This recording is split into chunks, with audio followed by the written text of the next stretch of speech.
Good evening, everyone. We are back and we're doing another gig review. It's been a while. We've both been to a lot of gigs in between our last video that we did. But we did our reviews on Ozzy, we did our reviews on Vixen, and oh god, who else was it? Ches Kane, and who was the main head? Oh, Lita Ford. Of course it was. Yeah, we There can we do go. that. Lita Ford, yeah. And then I did a review on Wasp, but this is a big one. This was one that both of us never thought we were ever going to get. This is a band that's very, very near and dear to your heart. I defy anyone to find a bigger Van Halen fan who's got such an encyclopedic knowledge of the band as you have. And yeah, I guess, I'm all over the You place say for that, this one right? already, And but it's you say that, and it's true. But there was it was funny because it was when they did Ain't Talking About Love. I switched the verses by mistake once, and I was singing. I was like, no, wrong verse, and I was just like, I feel like an idiot out of all the fucking bands ever. Well, Sammy Hagar started with the wrong verse in Cabo Wabo in the final night at London, so it happens. He also sings into a beer bottle, thinking it's a microphone, so it can happen. You know what's weird? Every time you go to a gig and a singer does that or gets a word wrong, you're always there doubting yourself, going, "Hang on, was I wrong there?" And you're always there, just going, "I don't know who went wrong at that moment," because you're not. It's really weird, but it's great. It's great. Well, I guess we should say what we're reviewing right now, what we're talking about, discussing. As you can see from the title, this is the Sammy Hagar UK leg of the Best of All Worlds tour. Featuring guitarist Joe Satriani and returning Van Halen members. Of course, you got Sammy Hagar, you got Michael Anthony, and Kenny Aronoff. Is that his name? On drums, I believe. Yeah. Yeah. The keyboardist never got a name check apparently on the on the t-shirt. That bugs me. That really bugs me because it's so I hate when things do that, and I feel like people do it on purpose. It's the kind of thing I would do to piss people off because like it doesn't take 2 seconds to go, let's just switch those names. Or like imagine because you have to set the picture first, right? I don't understand who takes the picture, looks at it, and just throws the names on. They're going to go, I'm going to put that there, I'm going to put that there. So it's obviously a conscious decision, I reckon. I mean, you could put the names first, and then, but if you put the names first, you go, right, I got to go there. I got to go. I just don't understand it. Like, but it's the kind of shit I would do to annoy people. So, the kind of music that we're into, very much into our 70s, 80s rock and metal, we're both into the glam scene and whatnot. And there's certain bands that we're very fortunate to have seen when we can. A lot of bands have either disbanded, retired, or they sound like a shell of their former self, essentially, at this point. And unfortunately, that's the unrelenting thing that is aging and time. And there's always been a series of bands that we look back to from the 70s and the 80s, and we almost play like a bingo card with it. I've seen that band, can't see that band because, they finished or they're never going to tour over here, is what we always used to say. And Van Halen was always that name. Now, I'm 33 years of age. You're a little bit younger than me. And yeah, Van Halen last toured in the UK. I asked you before we went live, 31 years, I believe. Now, Sammy Hagar's done stuff in the UK, with Chicken Foot and everything like that. I think it was like 2013, I want to say, was the last time he was here with Chicken Foot. But in terms of actual like Van Halen performances, any kind of Van Halen offering in the UK, it's been over 30 years. I was 2 years old, so I physically couldn't have got to the last Van Halen thing going on. So it's been like a couple of generations, I want to say. If you say like a generation is like 10 or so whatever years, it's been a long time. This was something that I think we both thought we'd get. Like been born and died, and been born and had kids and they've died, and born and probably had grandkids. Exactly. And yeah, it was just always that. Would have loved to have seen Van Halen. Unfortunately, we're never going to get that chance because Sammy Hagar always tours in the States. Not to say we couldn't have traveled over to the States, but it's very fucking expensive now, traveling and hotels and everything you've got to contend with. It's not exactly ideal. It's not on your doorstep, is what I'm saying. And I know David Lee Roth's doing his thing as well, but... Well, that was annoying because I remember 2012 when Van Halen's last album came out, and it was one of those things of, they were touring obviously over there in 2007 and stuff, and like before that was like 2008. It was like in the year was their last tour, and I was quite, quite young. It wasn't something that even if I could, because the thing is, let's say that was now, like it's something I guess there's potential of like, okay, well you can save up your money, you do this, like you know what I mean? Like there's a possibility. It's very expensive. It's a slim possibility, but it's a possibility.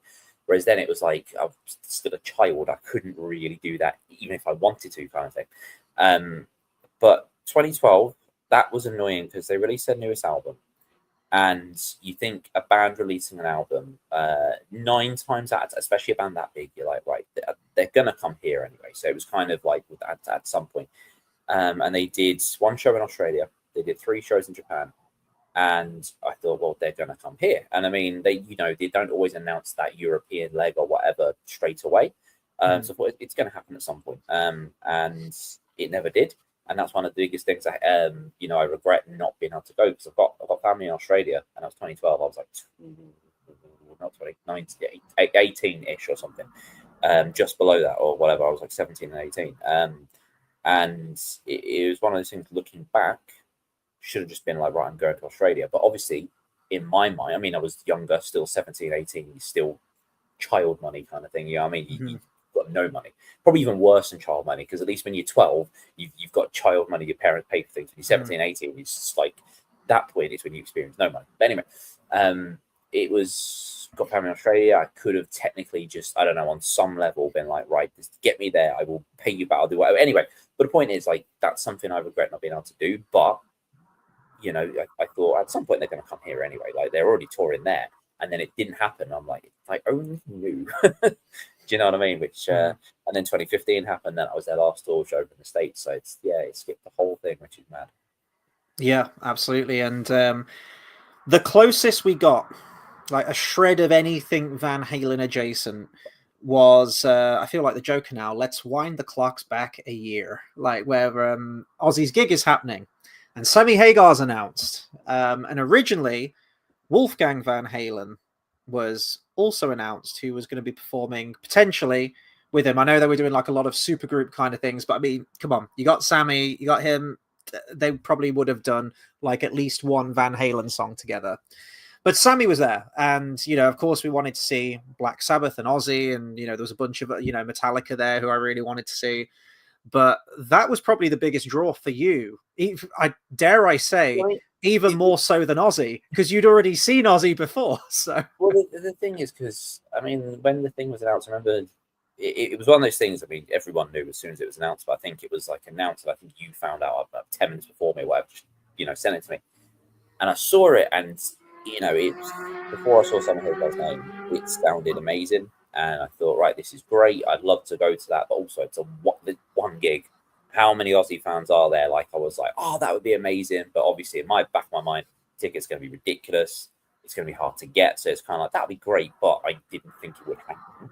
I'm still surprised we actually managed to go. That's still mad because you think about the amount of people.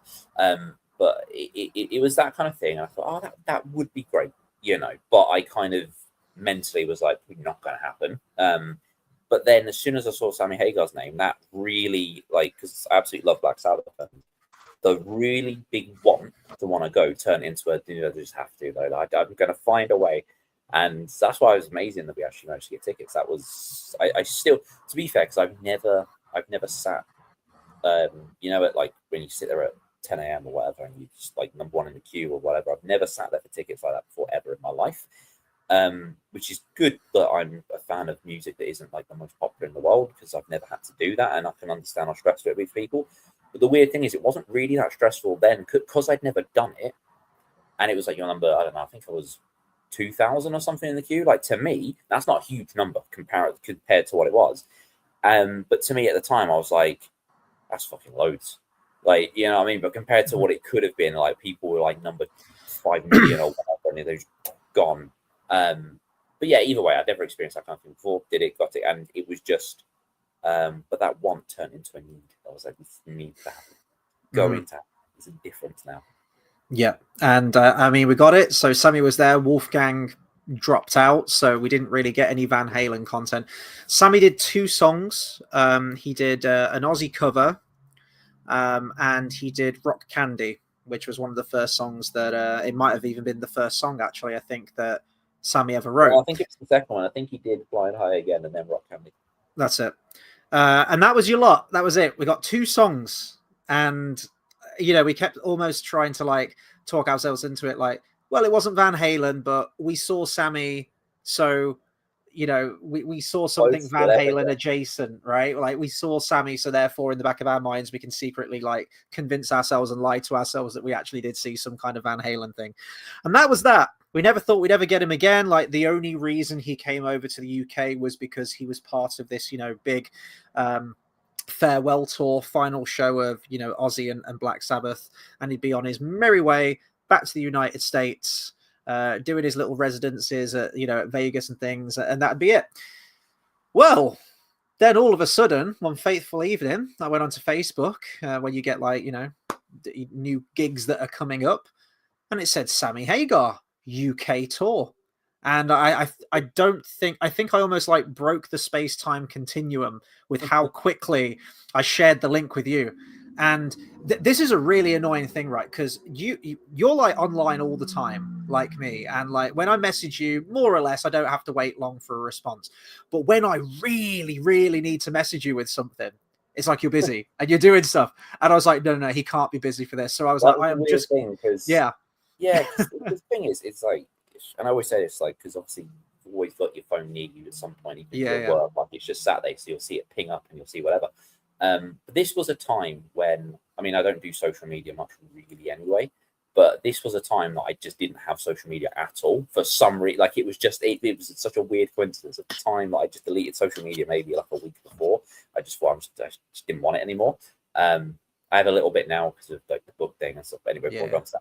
Point is, it was a weird coincidence of I just remember, and then you shared that with me, and then I think it was very early morning as well. Like I was just like kind of half asleep, and my phone went off, and I was like, okay, I'll look at it a bit. And my phone went off again. I was like, yeah, okay, I'll look in a bit. And I was just like, fuck it. And I genuinely thought, I was like, who the fuck died? Like, and I literally, the first thing I did was I was just like, I'm just going to go on Google a sec, see if someone really famous has died.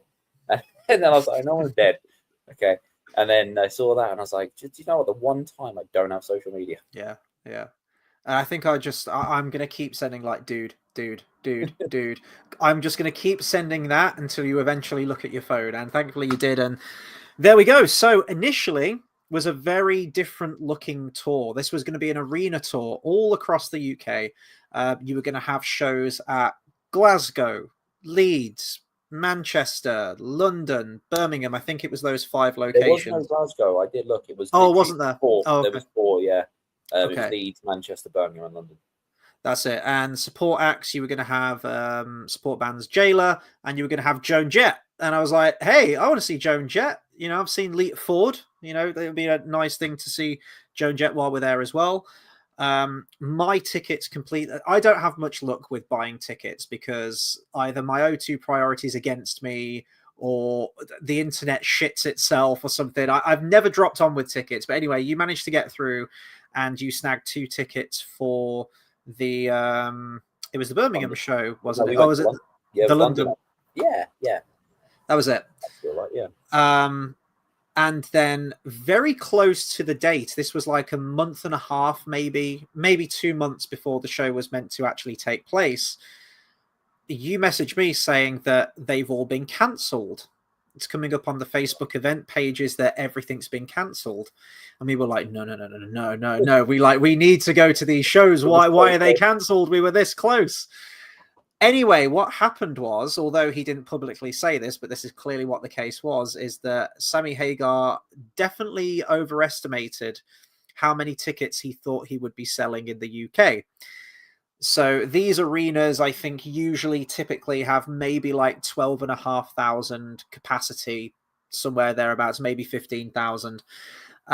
They had to downsize to smaller, more intimate venues because, clearly they didn't shift enough tickets. So, you were going from, was it the indoor arena at Birmingham, I think, or something like that? Yeah. And now you're downsizing. Every other day, I can't remember the name. Yeah.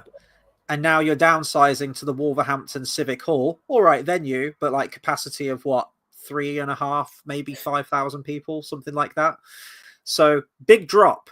And even then, right up until like 1 week out from the gig, they were doing some like buy one get one free offers on tickets to try and probably shift the last few tickets that they had. So it was definitely a big drop off. But I was saying to you that I find it very strange that, Sammy or any of the members of Van Halen haven't sort of nurtured overseas, like the UK crowd or wherever. They've been in the US all this time.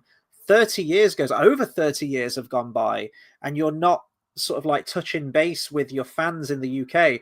Essentially, a whole generation's gone by of people that might not even know who Sammy Hagar is. Hell, maybe even who Van Halen is at this point, which is crazy. But that's the reality of the situation. So, do you have any idea why he hasn't toured or anything I like that? I think it's just timing. I think because it happened with Van Halen's 95, and then they broke up, and then okay, then we had Van Halen 3, which didn't do so well. Um, where did they tour with it? I feel like they toured in Australia. I can't remember.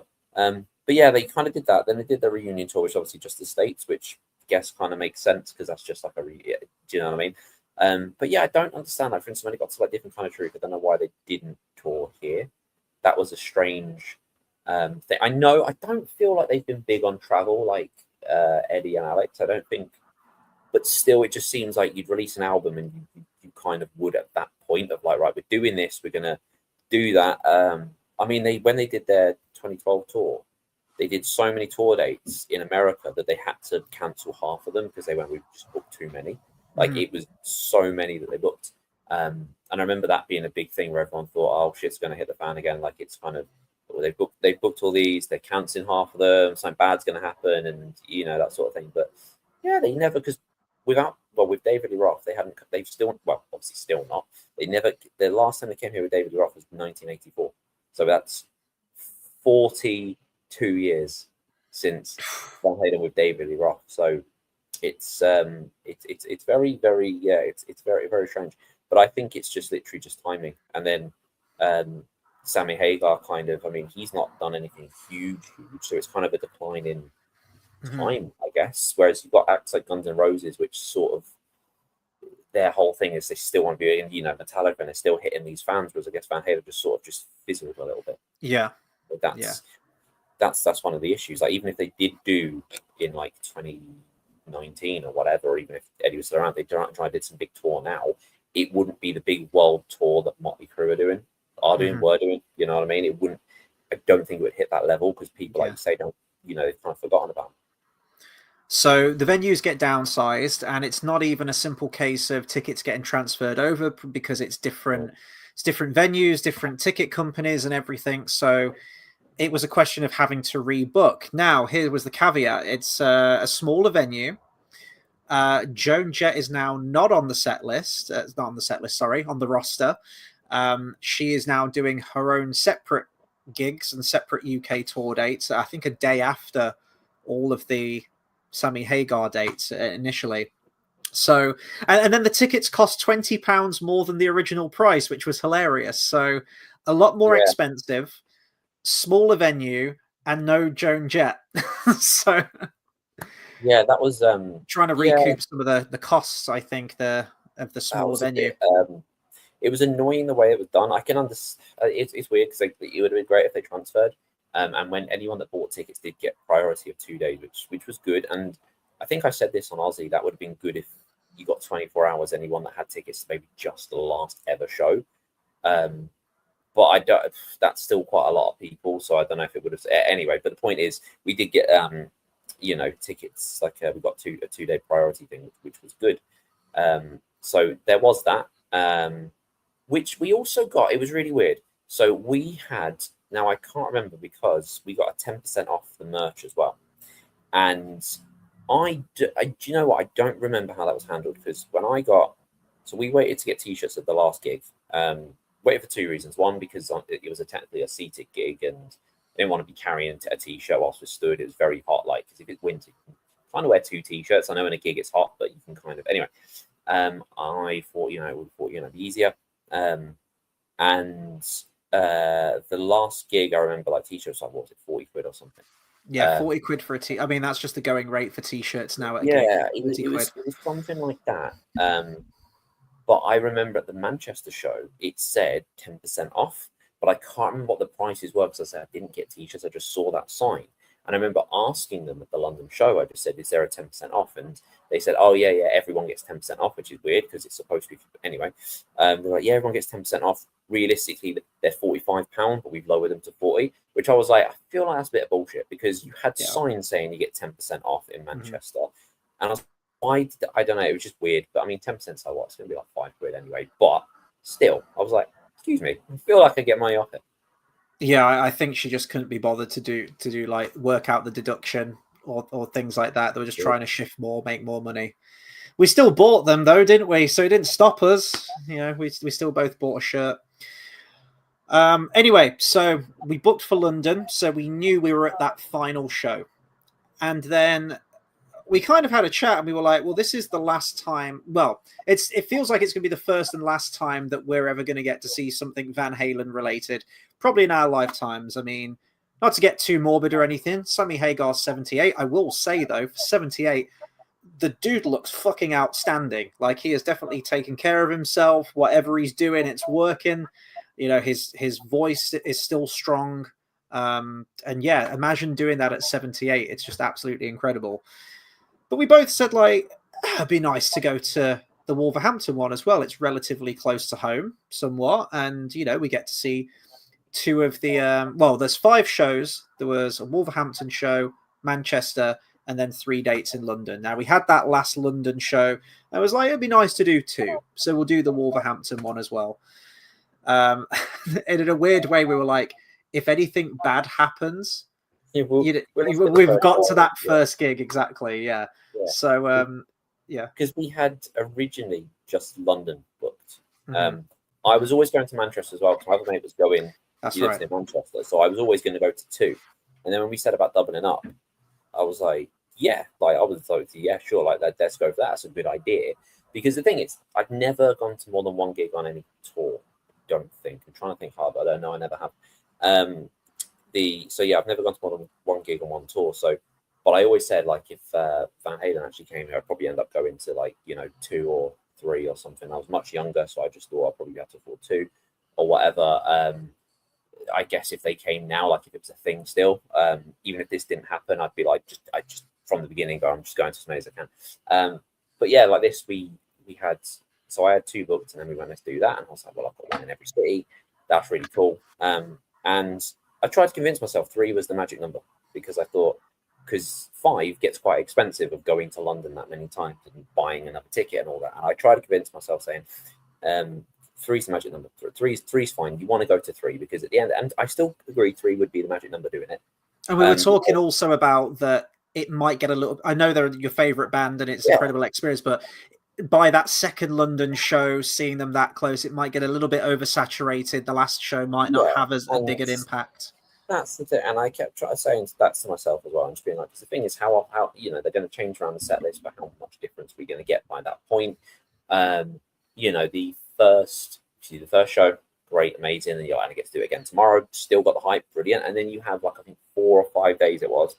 Then it's the last show, and I was like, that'll be a nice close. And I still think that is the perfect kind of little routine.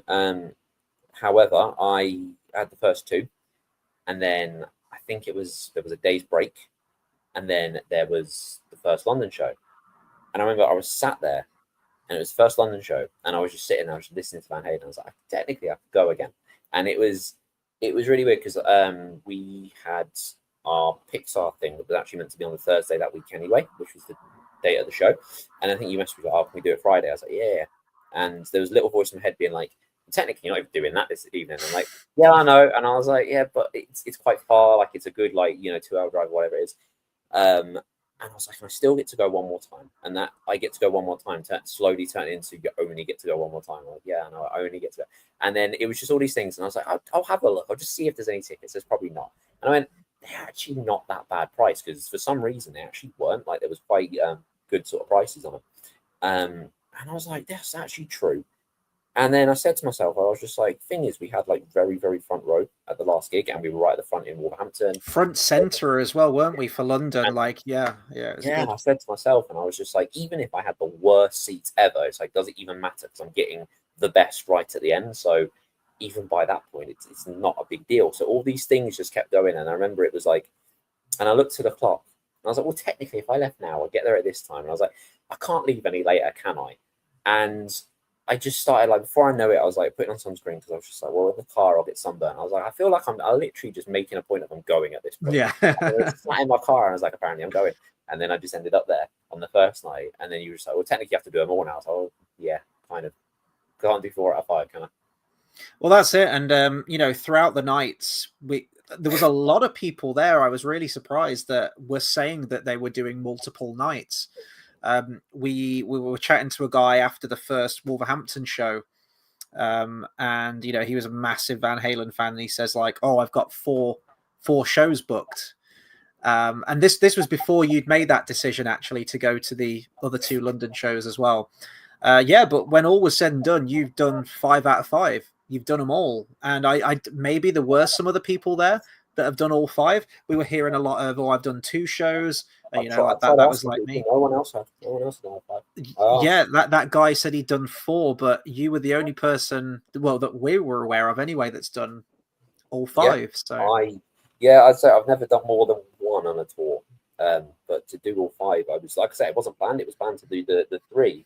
It was just I was sat there. I was like, "There's nothing else to do." And I was like, I might as well go, and then I might as well do a 4. And they still rotated enough that you got a different one. The only one that was the same was the first London date and the Manchester date. Aside from the chicken foot song they added, which was like a fan request, which wasn't supposed to be there anyway. Aside from those 2 together, everything was rotated and different. So yeah, it was still very, very different every night. mhm. So that's sort of like the overview. Let's go to that first night then. So Wolverhampton Civic Hall, the day's happening. There was still this like nagging doubt in my mind, even when we were in the queue outside, Yeah. that something's going to get called off. Like, I hope everything goes all right, and it did. Jailer was the support band. They've listened to too much Led Zeppelin. I It's thought they basically, were okay. Like they're a good band, but yeah, they just did sound like Led Zeppelin, and I feel like the singer sounds like the dude from Rush, and I really don't like Rush. And I feel like they were okay in what they are. I think if I'm sure some people will like them, like they are tight, they are good. Um, but yeah, like you said, they're just very Led Zeppelin, and they've been a big fan of Led Zeppelin. I like some. I think I've had you have bursts of energy with bands. Like some bands, I'm like, I remember I had a good I remember a time where I was absolutely like in love with this band for like a month. I think I had like a Led Zeppelin hour once. Like I had a time, but it was like an hour. It was like it wasn't that long. So I do like them, but it was just the whole like they just sound like that to me, and that was kind of it. Once I Mhm. saw them once, it's kind of done. Um, I ended up seeing them, I think, overall. So it was all Wolverhampton. Manchester, we got there afterwards because I was seated on that, so I didn't need to get there early. So we got there afterwards. The third night, I saw them, I want to say. The fourth night, I showed up whilst they were playing their last song, and the fifth night, we saw them. Yeah, As I say, yeah. I've got no issue with them, and I like to be able to support the support band like we did the first night, and that's fine. But I didn't like them enough to be like, I was like, if we're seated, I can go a little bit later, kind of Yeah, thing. yeah. You're just watching them the whole time, and it's just like, come on, I want to hit the skip button, I want to get to Sammy. And I mean, the opening song for Wolverhampton was oh god, there's only one way to rock, which is the only time that they opened I thought that with was that weird. song. I thought they'd Yeah, rotate that because we got that, and then the second night we got Why Can't This Be Love, and I thought, okay, they're rotating the first song every night. But then the second night we got that, and then the third night, sorry, we got that, and I thought, and they did pretty much the same set list. And I thought I'm going to change it. Then we got it again. Then we got it again, and I was like, that's weird. I thought they would have changed that more. mm. It was a great opener. I think out of the 2 that I went to, I mean, you've got like a broader spectrum because you went to all 5 of them. I think the first night was probably my favorite. I think a lot of that was probably to do that this is the first time I'm seeing Sammy and hearing these Van Halen songs in this kind of scenario. I had a similar experience when we went to see Ted Poley from Danger Danger, because I'm a massive Danger Danger fan. And, hearing those songs for, decades, never thinking you're going to get to see that band live. And then all of a sudden you're in that crowd, you're hearing that music that you love, and it's sounding great. You've got the energy of the crowd with you. So I think a lot of it has to do with that. But I did really like the structure of the set list a lot more on that first night, I think. And it was just absolutely electrifying. I'd never seen Joe Satriani before live as well. So what I like about Satriani's playing in this scenario where he's playing with Sammy Hagar is that, he's playing all the Eddie Van Halenisms and everything. He's playing the main bits of the solos, but he is making it his own. He's not just trying to do what Eddie did. He's putting his own spin on it. I think to be fair, I was very skeptical because I know Joe Satriani playing very well. The first ever electric guitar I got was a Joe Satriani signature guitar. Like, I know he's playing very, very well. And I was skeptical when I first heard, because I knew of Chickenfoot, and this is essentially Chickenfoot. It's the same lineup. Drummer's different, but this drummer toured with them anyway. So, but I knew of Chickenfoot. And obviously Joe Satriani played in Chickenfoot, and they didn't sound anything like Van Halen, which is fine. I didn't expect them to. They weren't meant to. And also I knew of Joe Satriani playing regardless. So it's a kind of like, it's a very, very far, departure anyway. So I was skeptical that's like, oh, this is who we're touring with to do this. And I heard it was going on over the States. Never listened to it because why would I? It's one of those things like they're playing Van Halen songs. I'm like, yeah, well, I'll just listen to Van Halen. And then it was coming over here, and I was like, I wonder how this is going to go. Never again listened to them because I thought, well, I'll listen to them live again. If I want to listen to Van Halen, I'll listen to Van Halen. So I never did. But I think he was probably ended up being the best choice, because if you had someone, Nuno Betancourt probably would have been a very good choice because he can do a lot of the similar things. He's got a similar playing style in some ways, more similar anyway than Joe Satriani does, and I think I could see him doing a lot more of those kind of things, which is funny because it was in an interview with Joe Satriani. Said, why don't you get someone like Nuno Betancourt? Like, I thought, why don't you get someone like Nuno Betancourt that can do this kind of thing? This isn't my kind of style. He struggled a little bit, I think. She's like, it's just not the kind of thing that I do. But like I said, I think he was probably the best choice because, like you say, he made it his own. And I think there's a few ways you can go about doing it. You can either imitate, which a lot of people would try and do, especially a lot of people who aren't big guitar players in their own right. They'd be like, right, I'm going to imitate, I'm going to do this. You would have people who are a big guitar player in their own right, but they will still try and be like, I'm going to try and do it justice and do that. Or you'd have someone who is going to go completely the other way, but you might think, do you know what I mean? It's gone really the other way. Whereas I think he had the really good balance of, it was the Van Halen songs and the solos were recognizable of Van Halen. But if you really listen closely, it's like, yeah, that you can hear that's Joe Satriani playing. You can hear the differences. Like, there was a lot of moments, especially during the first one as well. I listened really closely to the solos. I'm like, I wonder what he does here, because this is a very, very prominent Van Halen style.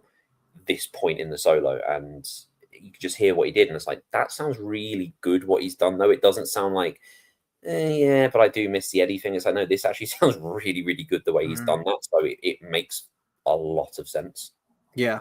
And we were talking as well about, can we call this Van Halen? And obviously it's not, but there are two members of Van Halen within the band. Like 50% of the band.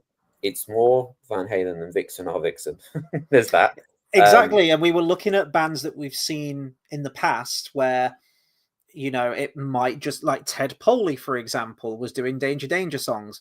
I still count that as seeing Danger Danger, but that was one member. Vixen, it was just the drummer, one member. Quiet Riot, when I went to see them, I don't think there was any original members in that band anymore. Same with Foreigner. So I know the funny thing is, they're doing the exact same thing Pantera are doing without calling themselves the original band name. Because Pantera are touring as the singer and the bassist, and then two session musicians essentially. Is that wild? And I can't remember who's in drums, but that's how they're touring, but they're touring under the Pantera name. And this is exactly the same with it's the singer and the bassist, and then they've got a guitarist and a drummer touring with them. Funnily enough, as well, which is quite a funny thing, is in Pantera it was two brothers. The bassist, the drummer, and the guitarist, two brothers who aren't in the band anymore, and it's exactly the same setup, which I actually found quite funny. But yeah, it's interesting. But obviously they can't use the name, but he did use the stripes behind the poster, and he did use he made like the logo kind of thing. So he made it as close to being a Van Halen tour as possible. Yeah. And it was it's still a Van Halen tour. Might not have been Van Halen, but it was a Van Halen tour. Like that was the point in it. And the what was I going to say? And even said the whole, we haven't been here in 31 years, and that was when Van Halen was last year. Now he was here with Chickenfoot, so they treated it as close as they could be. Yeah, no, absolutely. And I mean, there were moments. One song that sticks out to me, one of my favorite Van Halen songs, is "Love Walks In," and hearing that second guitar solo right before the end of the song, and hearing Satriani play, it was one of those moments where you almost just like close your eyes. You like picture Eddie playing it, or that song meaning so much. It was just filled with that. I was filled with that sense of almost disbelief. Like, I can't believe finally I'm hearing this song in this setup with Sammy there, with Michael Anthony. And there were a lot of those moments, especially on that first show, where I was getting a little bit emotional, actually, like a little bit misty, just being in that crowd with everyone loving that music, and just knowing that me among everyone else there, we haven't had this for 30 plus years, and we're probably never going to get this again. So it was a sense of, as every single song came on, Sammy's solo stuff, but mostly the Van Halen stuff. Honestly, that's kind of why I was there, was the Van Halen stuff. As every single song came on that set list, it was a sense of, you're going to get that. Well, I knew that I was at the next London show, but like, you're going to get this song once, have a blast with it, have a ball, enjoy it, and just like sort of like absorb the moment, essentially, with hearing this music in this live setting. And it was an incredible experience. I absolutely loved it. Of course, with Van Halen having so many great songs, not all of them could be played, and there were some distinct ones that across all the shows, because we know all the set lists now. You went to all the shows, the set lists are posted online. There were some pretty big hitters which I was really hoping for. Dreams is our favorite Van Halen song. We knew we probably weren't going to get that, because he hasn't played that song live in about 2 years or so. But other songs like When It's Love, I thought would have been great to throw in at least one of the shows. There was a few that we knew, obviously, Dreams wasn't going to happen. It was like the biggest thing of, you never know, but we knew deep down that wasn't going to happen. But things like When It's Love has been played, and I thought at some point we'll get that. Like, it'll be one of the ones in rotation. Another one I was surprised that Pound Cake was only done once, and I thought that's one he usually likes to do. So I thought that would be in more of a rotation. As I say, When It's Love, I thought would be in rotation. Humans Be In was a maybe. I think When It's Love was the biggest one that I was surprised didn't get played at all. That was one of the ones I think would have been a great kind of last song, because it ended on the exact last song that all of them ended on, which, cool, I understand. But I think a lot of bands do that, where the last show doesn't ever feel like the last show. Like Winger did it, where it didn't feel like a big, like, this is the last thing we're doing, and they said goodbye. It just kind of was just another gig. And that's how I felt it kind of felt like with this, because I'd been to every single one and there wasn't a difference. I thought he'll do like an extra song, and it'll be like When It's Love or something, and that would have been cool. But that never happened. That's probably my biggest criticism. But a lot of bands do that. They don't usually, from what I know, you go onto the last tour date of that country and they don't really do much. They treat them all the same, which in some ways you think that's great. But I don't ever really remember, apart from, I didn't go to it, but Motley Crue, when they did their last tour, the one I went to, they did the whole, this is our last ever show in Birmingham, and then in Manchester, they did exactly the same, and they did that in all the shows. So I'm sure in the London one, their speech was like, this is the last ever UK show. So, but they were doing that everywhere. I feel like people don't really do that, do they? Where they treat it as unique. They just kind of like, this is just another show. But yeah, I think When It's Love was the biggest one. I think that was the biggest one that I was surprised we never even got it once. Mm-hmm. It's also worthy to note that of the 4 Sammy Hagar Van Halen albums, not a single song from Balance. Yeah, that's it's you know, kind you of like could argue that maybe Balance is probably the weakest of his 4 albums with his time with Van Halen, but I would have liked a couple of, even just one song, just to sort of like tip his cap to that album's yeah, it was weird. existence. Also, like When It's Love's an OU812, and if you take that, which they did, we only got one song from that album. Mm. And it was only part of that song anyway. Now I know it's a 6.5 minute song or whatever, I get it, but it's kind of like we only get one part of one song, and then if you took that away, we don't get anything from that either, which I did find very strange. Like I say, I think it would have been nice to get something from everything, like you say, even if it was just one song from Balance, Mm. because yeah, I feel it should be acknowledged. Yeah. It was very 5150 heavy, which I'm not going to complain about because that's probably my favorite Sammy Hagar era Van Halen album. You did actually get an extra song from it, though. So, I mean, as I mentioned, I was at the first Wolverhampton show and I was at the last London one. You went to all the other subsequent shows, and he did change the set list up, and he did actually add Summer Nights into, I think it was the Manchester show, wasn't it, where he started putting that He into the did it, set? yeah, he did it in the Manchester show. I feel like he did it for the middle three. I feel like it was just Mm-hmm. the first and last he didn't do it. Yeah. So cumulatively, then, if we look at all the shows that he did, of the 9 songs that are on the 5150 album, there was only 2 songs that he didn't do from that album, which is There was Get Up three. and Inside. Land Dreams. And Dream, sorry. Yeah, And there was Dream, three. sorry. Yeah, There was three. three Three. songs, yeah. Yeah. So comparatively to the other Van Halen albums, very, very top heavy. He may as well have just done I'm going to play 5150 from beginning to end, which would have been great because then we would have got Dreams. I'd have taken that. Well, So, it's the yeah. 40-year anniversary, isn't it? So that's what he should have done. He should have just done Mhm. the whole album for that. And then when it's the 40-year anniversary, that's what he should do. Just come back every for the 40 year. But in 95, that'll be 2035, won't it? How old Mhm. would he be? Oh, God. He'll be almost 90. Maybe not Yeah. every, but he should just do like every year, just come back for one. But yeah. So, sorry, I've lost my train of thought now. I was going to go off what you just mentioned a second ago. I don't know. It will come back to me. But yeah, overall, very, very happy with that first gig. Just a great bunch of people as well. We did try and hang around afterwards to see, because we took some memorabilia along. We both took our 5150 vinyl with us. We went straight to sort of like the stage door, essentially outside. There was only like a handful of other people waiting there as well, but we got told very quickly by the security there that they'd left straight away, very, very quickly. It must have been like straight into the cars or the buses or whatever, and off they went on their way. So no joy that first night, but we would get something signed on that final Yes. show, which was great. It was. It would be fair. I don't do a lot of the hanging around kind of thing because I've never been one for signatures and hanging around or paying for. I mean, I think I've paid for. Well, I did. No, to be fair, like I did one with Steve Vai, but that was like a Q&A thing that I paid for to like be with him, and I thought that'd be cool. I mean, I'm not like, as I say, opposed. I'm not someone that goes like usually does that sort of thing like constantly or anything. So I know some people do it a lot, and that's fine. But I've never been someone to constantly do that kind of thing. But this, I remember we did that, and then I did the same in Manchester, and I just thought, you know what, this is going to be the only chance I get. And I'm like, I ain't doing anything tomorrow. It's fine. I'll just like chill. And I was just talking about Hayden fans, obviously outside Manchester as well.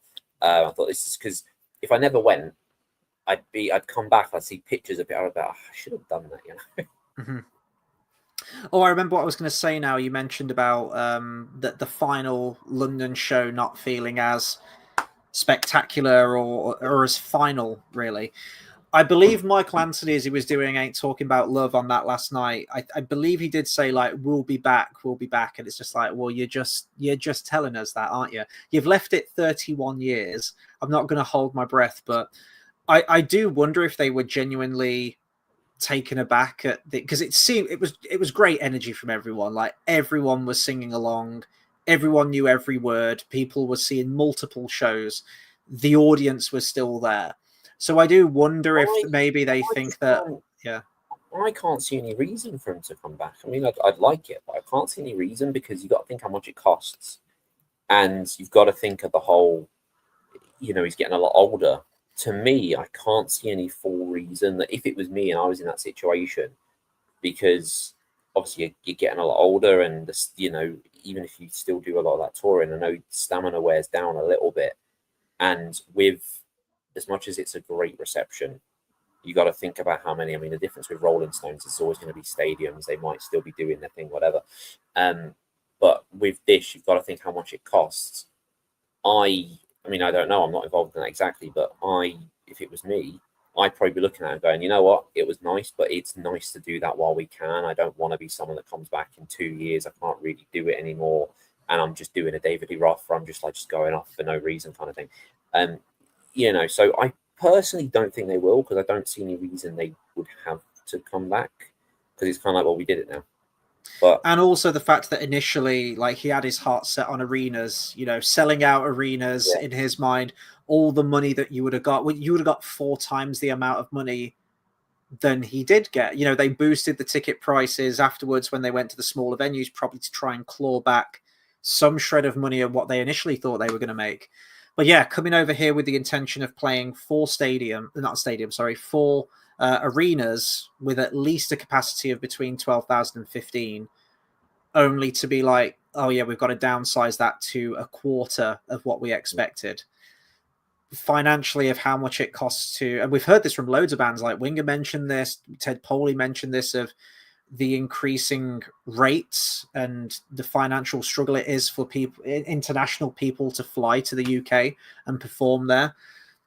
Him being 78, yeah, I kept thinking, like, when he turns 80, is he going to do like an 80th birthday bash kind of thing, and he'll do some more dates? But that always was in the back of my mind, thinking it's taken 30 years to get to this point anyway, and I don't see us getting another one. So if that's the only yeah, one we get, I'm happy I went. Had an absolute yeah. blast. I mean, You went to all I'd be five. okay with it. I mean, Yeah. I wouldn't, because the more the better, but I'd be okay with it, because it's like the whole thing was great. It was solid throughout. Yeah, like the whole sets were solid throughout. It wasn't a whole where I thought you kind of passed it now. I never thought that. I thought it was all done very well. I thought everyone played great. I've seen Satch once. Um, he was great, but also, like, this was the first time I saw. Well, no, obviously we saw Sammy the year before, but, like, this is the first time I saw Mike Anthony and all that, and the difference is as well. We saw Sammy Hagar and back to the beginning. That was cool. They come in and did 2 songs. But I think the big thing was when we were stood at the front in Wolverhampton, and then Michael Anthony came on. I'm like, yeah, but this is different. This is 2 members. This is different, and it's a full. Essentially, it was like 90% of Van Halen set like that. I was like, this is different though. This is a very, very different thing. So it made it, yeah, and it wasn't, like I say, it was all it was all performed very well. There wasn't a point where I thought, oh, you passed it or anything, or the whole like, oh, your voice is wavering towards the end. It was all very, very solid. It was a really great celebration of Van Halen as well, and I've never seen a gig like that where Sammy especially has been so generous with signing things during the show. I've never Um, seen anyone sign shit on stage. I don't think. I don't yeah, think the I've ever. amount of people that were putting, ourselves included, putting memorabilia, albums, vinyls, T-shirts, you name it, um, plastic drinking cups, because he was pouring out some of his sort of signature tequila, and choosing some people on the front row to have a drink of it. The amount of people that were putting stuff up on stage, and he was getting through it. He was signing all of the stuff as much as possible. So on that final show, we were like, right, we've just got to try it. This is make or break. And we both did get a signature from Sammy Hagar, which was great. Got the vinyl here just to show. There it is. So, I mean, that was great to get that. It would have been nice to get Michael Anthony. But I said to you as well, technically, you did get memorabilia from the 2 members of Van Halen. I mean, you got a signature from Sammy as well. The first day in Wolverhampton, we were more on Michael Anthony's side, weren't we? We're sort of in between Sammy and him. I always equated it to like Kill Bill, like the bride's side and the groom's side. Like, we picked our Van Halen side that night, and he threw the guitar pick out, Michael Anthony, and you went to catch it, and it bounced off your hand. And it went to ground somewhere, and I didn't see anyone else going for it, and I was like, right, I know it fell down here somewhere. And then I just saw like a shot of red on the floor, and I just went to ground, picked it up, and I gave it you because I was like, you're the biggest Van Halen fan here. This has meant so much to you. You've been living your life for this moment. I was like, you deserve this. So when all was said and done, you technically got a signature from Sammy Hagar, and you got a pick from Michael Anthony, and you've recently purchased the Alex Van Halen book as well, like this super limited edition one, which has his signature as well. We need a David Lee Roth show now. Yeah, And by you've this got point, everyone. like it's just him. He's the only one that's alive. That because I got Gary Sharon to sign Van Halen 3. So by this point, he's the only one. He's the only one alive. That's yeah. So that's all we need. But what was I going to say? What was I going to say? There was something about a thing. I forgot. We'll come back to it. But yeah. I mean, David Lee Roth is doing apparently a quote unquote world tour. So far in his world, the world is just America. So yeah. Hopefully he realizes that there are other countries out there, including the UK. And I know that people say he's embarrassing now, and you see some of the videos. I would still go to one of those shows. I don't care, and I'd have an absolute blast. I'd be singing along. It'd be like a bad karaoke thing, but enough drinks down me. I'll get pissed. I'll sing some Van Halen. It will all be good. What I really liked about these shows as well, which I haven't really seen with many other shows, because, take Wasp, for example. Wasp are my favorite band of all time. I've never been to multiple shows within a given tour of Wasp because I know, similar to Kiss as well, everything is so finely tuned. Every backing track that they sing to, every lip sync thing, it's all locked in, time to perfection, and you can't waver from that because it's a show that they've timed essentially, and they need that assistance from the backing and whatnot. This all felt like super spontaneous, super off the cuff. Sometimes he'd flub a lyric, people would be shouting requests out in the audience, and he'll be like, yeah, okay, we'll do that one now. And also the fact that he did rotate the set list so many times that if you were going to multiple shows, more or less every show would feel fresh. Yeah, you'd have like the main ones that stay there, like the core songs on the set list, but there'd be enough tweaks and changes. One thing that I loved seeing the first show and the last show, granted, in the grand scheme of things, I did miss 2 songs within the tour. I missed what was it, Pound Cake, sorry, and Summer Nights. Those were the 2 that I missed. But I never thought on the last night, we got some love from like old school Van Halen as well. We got some David Lee Roth stuff. I got Panama and Ain't Talking About Love, which I never thought I'd get. I got Somebody Get Me a Doctor the first night, and then I got those 2 massive Van Halen tracks on the final night. And I was just like imbued with this like reinvigorated sense of like, oh my God, like this is happening. And it was like I was seeing them for the first time again that last night. So I really loved that they did that, and they would make those little changes to the set.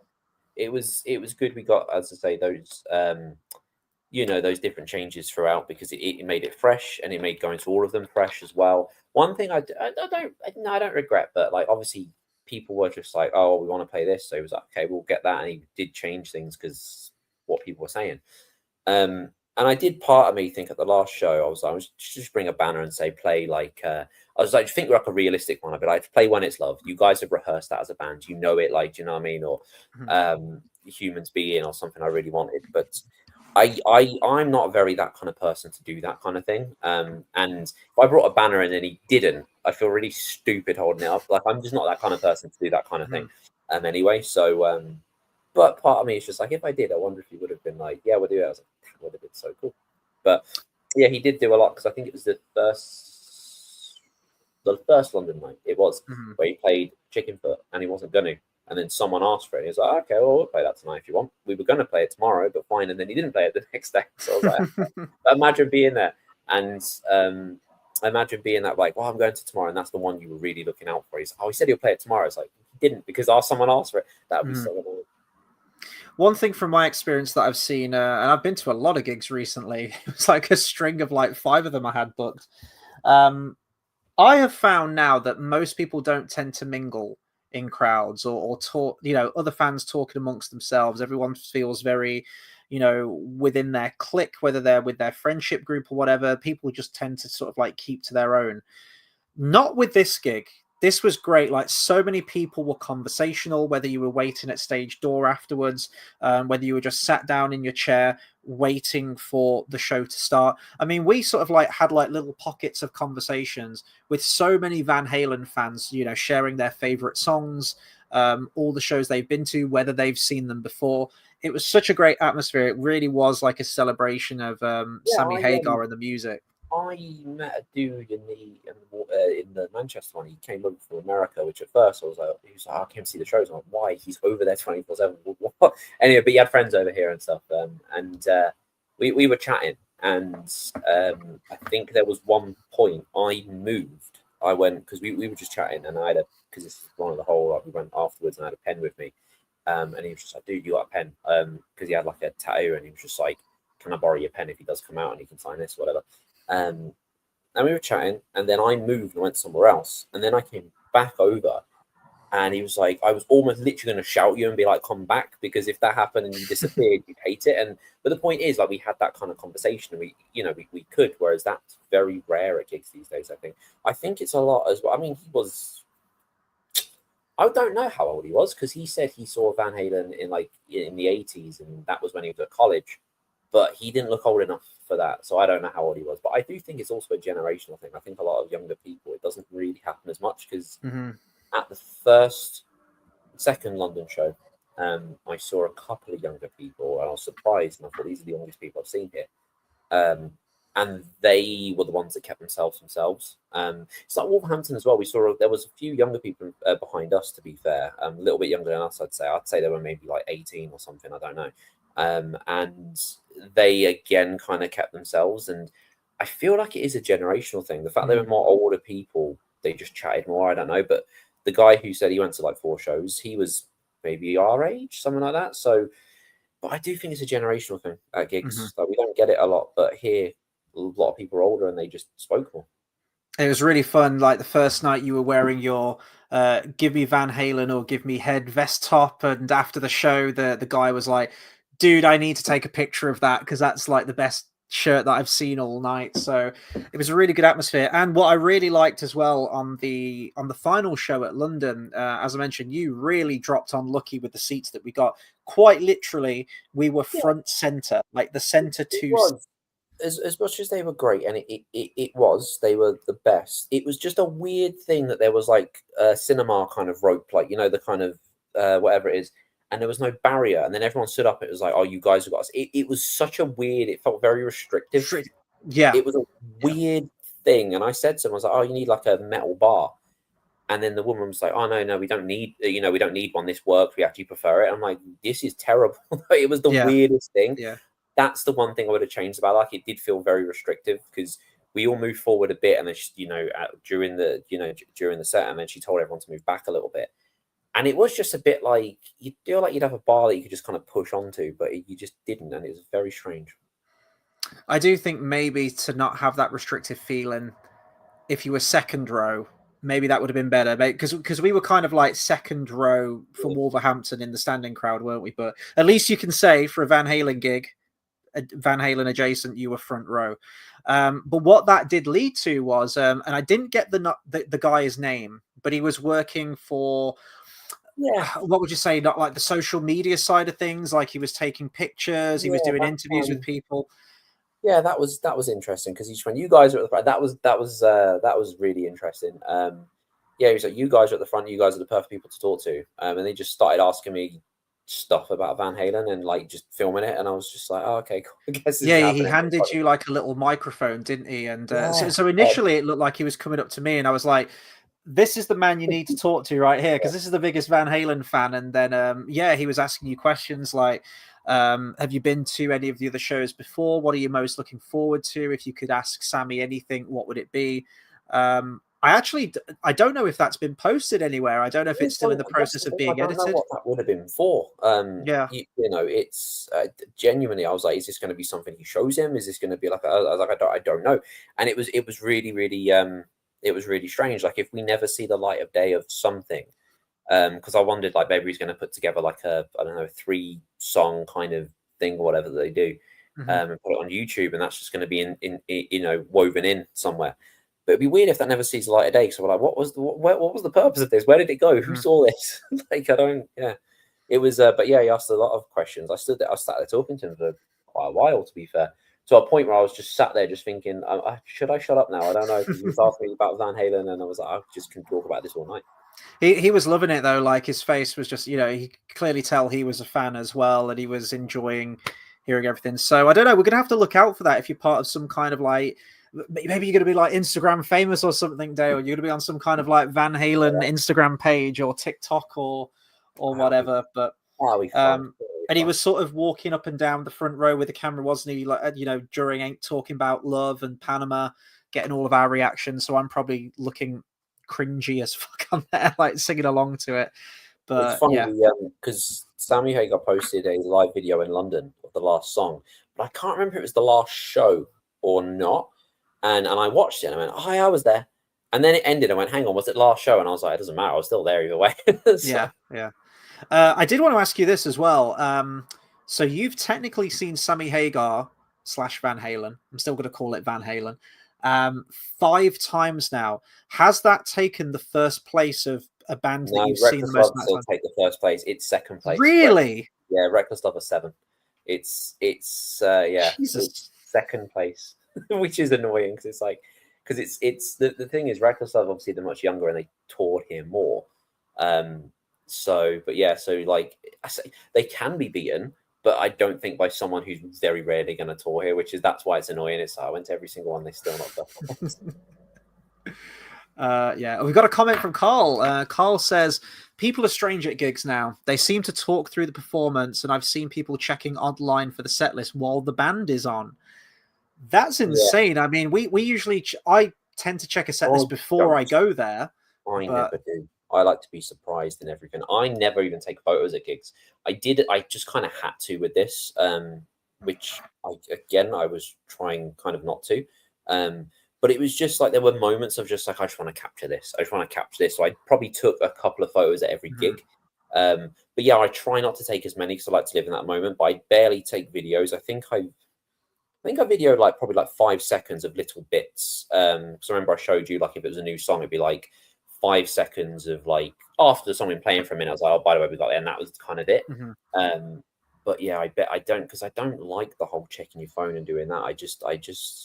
I don't get it. But there was also a woman reading behind us, wasn't there? That was on the last London show, because it was a seated gig. Obviously, everyone stands up in their chairs though. But she was sat down. I didn't notice this until you told me. She was sat down reading a book during the entire set. I mean, that's just fucking disrespectful. Clearly, she's been dragged along by her other half, who's a massive Van Halen fan. At that point, I'd be like, you don't have to come. Well, you wouldn't anyway. You'd be like, well, no. I would rather bring a mate. Or go on my own. It's like sell the ticket. Yeah, it's like if your missus goes, oh, I'll come. It's like, well, why? You don't have to come. What was I going to say? God, I'm losing my train of thought tonight. About the set list. So yeah, I did read up on the set list, but with Sammy Hagar, everything felt fresh because he would constantly make changes. Even if you knew which songs were probably going to be in the set, the order would be changed. So it kept you guessing the entire time. Like, again, that last night when Panama chimed up and Ain't Talking About Love, I knew there was a chance I might get one of those songs. I didn't expect to get both of them. So it was to hear those songs live. And I know it's not the Sammy era, but it sort of completes it because they are definitely 2 of my favorite all-time Van Halen songs. I still think the first song should have been. I feel like he should have opened with a new song, whereas it kind of Wolverhampton's the only one that got There's Only One Way to Rock, and then it was always Why Can't This Be Love, which I just found it weird that they didn't change it up. I thought, right, the second one was that, and then the third one was, and I thought, okay, and then I was like, why has he done the same at every single? I thought that would be one that would change. I thought if he's going to interchange a lot, it'd be like, right, the first he'll open with a different song every night. He might end with a different song, but the song that he ended with, I thought he's probably going to keep that the same. That was one of probably the most surprising things. He didn't change that every night. And the first Van Halen song you ever got live was Top of the World. Oh, that was because the thing is, he opened with obviously There's Only One Way to Rock, and it's a Sammy Hagar song. And I thought, this was cool. It was still great. He came out and it's amazing because Michael Anthony came out and obviously we're on that side. I purposely was like, I need to be over that side. It needs to be a Van Halen thing for me. And then he came out, and it was just great because, like I say, Sammy's one thing, but then to get two of them, I was like, this is a thing. This is great. This is a completely different level. And then they played this. There's only one way to rock, and I thought this is great. This is cool. But in the back of my mind, I was like, but there's a Van Halen song coming, and there's not just one. There's going to be many. And then as soon as that riff kicked in, the weird thing is, I've never even until then heard a single person. This is a weird thing. The amount of gigs I've been to, the type of gigs I've been to, how I've never even heard someone play a Van Halen song live, never heard someone even cover a Van Halen song. I don't understand how I've done that in life, how that's happened to me. But yeah, just never have. And then so the fact of that hit, and it was like, this is actual members of Van Halen playing a Van Halen song. I was like, it was the best moment at any gig ever. That nothing will ever top, because I was just like, this is. And the thing is, because no one had ever played one live that I'd heard, I don't understand how that happened. I'd seen bands, like I saw Reckless Love, the first tour many years ago. They didn't play a Van Halen song live, but I looked at set lists of other dates, and they played like Panama, and I'm like, why the one I didn't go to? So I'd never even heard anyone. So the fact that I saw it, and I was just like, this is just so different. It's like the first time I ever hear a Van Halen song, and it's Van Halen members. It was probably, it is the greatest gig moment ever with that song. So that was a big highlight, that song. It's such a good, feel-good summertime song, isn't it? Top of the World. I think it's the album Closer, isn't it? On F.U.C.K. I think that song. Yeah. It was my first. Also, the weird thing is as well, it was my first favorite Van Halen song. It was the first when I started listening to him when I was like 11 years old or whatever. It was the first Van Halen song that was my favorite. I don't remember the first. Oh, no way! And then full circle till now, it's the first one you got live. I remember the first Van Halen song I ever heard. It was probably Jump when I was a kid, because probably don't like that for everyone. I feel like Hot for Teacher was the first I listened to constantly. As I say, it was a long time ago now, and I started to just listen to a lot of it. I went, right, more of this. But I feel like Hot for Teacher was the first that was a constant, like, need more of this, need more of this, need more of this. But I remember Top of the World was the first one that I was just like, it was the pinnacle. It was like, this is miles above everything. And someone even asked me when I was about like 12 years old, what's your favorite Van Halen song? And I remember that was the one that was the one that was my favorite. So to hear that first was just great. And it was meant to be. It was meant to be. It's been on repeat everywhere since then, because it's always been a great song. But just every time I hear the intro riff now, I'm just like, I remember that moment. That was the first one I heard live and by actual members of them. Because it's the thing, like I say, it was the pinnacle. You've got, obviously, I wouldn't ever, I'm not going to make this about a Sammy Day thing. It's such a boring conversation. But like, because it's all like one band to me anyway. But it's, when I say the pinnacle, like if I was to have, I think the best way to describe it is they're both my favorite band. It's all the same. But I feel like I'm more, if you had a David Lee Roth set, don't really care which David Lee Roth era songs I get. I'm just getting Van Halen. I do feel like that about Sammy Hagar, but I'm also more choosy in the sense of, like, Pound Cake, nothing wrong with the song, but he'll play that and I'm like, yeah, but if you played like Dream Is Over, I'll be so much happier. Like, I'm more opinionated on that. Like, there are ones of, like, imagine the bar is here for all the David Lee Roth stuff. Majority of the Sammy Hagar stuff, the bar is here as well. But then the great Sammy Hagar stuff, like Top of the World and Dreams, is here. Like, it's above and beyond. So I remember, like, Top of the World was like, yeah, but this is better than anything. So the fact that was the first one was great. Yeah. Carl says, love seeing this side of you two. Definitely need more music gig chat. Yeah, I mean, it's I've been to a bunch of other gigs before, but in terms of one that we go to together, like that's where I feel like the best chat comes in, where you can actually have a back and forth. It's not me just going, oh yeah, Metallica was really good, I went to see them 2 days in London. It's, yeah, we're gonna have to go to more gigs together. I don't know what else. I mean, I've got 2 other gigs booked this year, but in terms of like bands that we're into that we want to see, I mean, every other band now is going to feel like small potatoes, isn't it? Like, it's going to be very difficult because the band will tour, and I'm like, yeah, that'd be fine. That'd be fine. Yeah, exactly.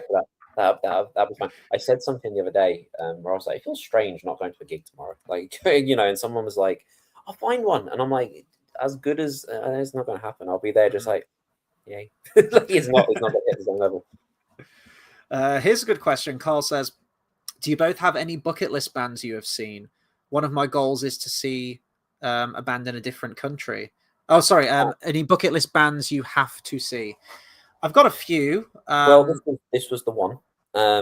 So it's because like I say, Van Halen was obviously the one. And then when I heard obviously he was doing this tour, which he started quite a few years ago doing, I was like, this is the one. And I looked at tickets in America a few years ago, and the amount of money I'd be spending, but I was like, it might be worth going. And then I obviously didn't end up going, and this came here. So this was one. This was one of them. I think David Lee Roth, just for the sake of just being, I mean, overall, I'd rather have, like, if you had to pick which one I'd rather see, we definitely got the best of what I'd want to see, kind of thing. Yeah. But if you pick bucket list of like who you like, that would be one. I'm like, I really hope it happens before he dies.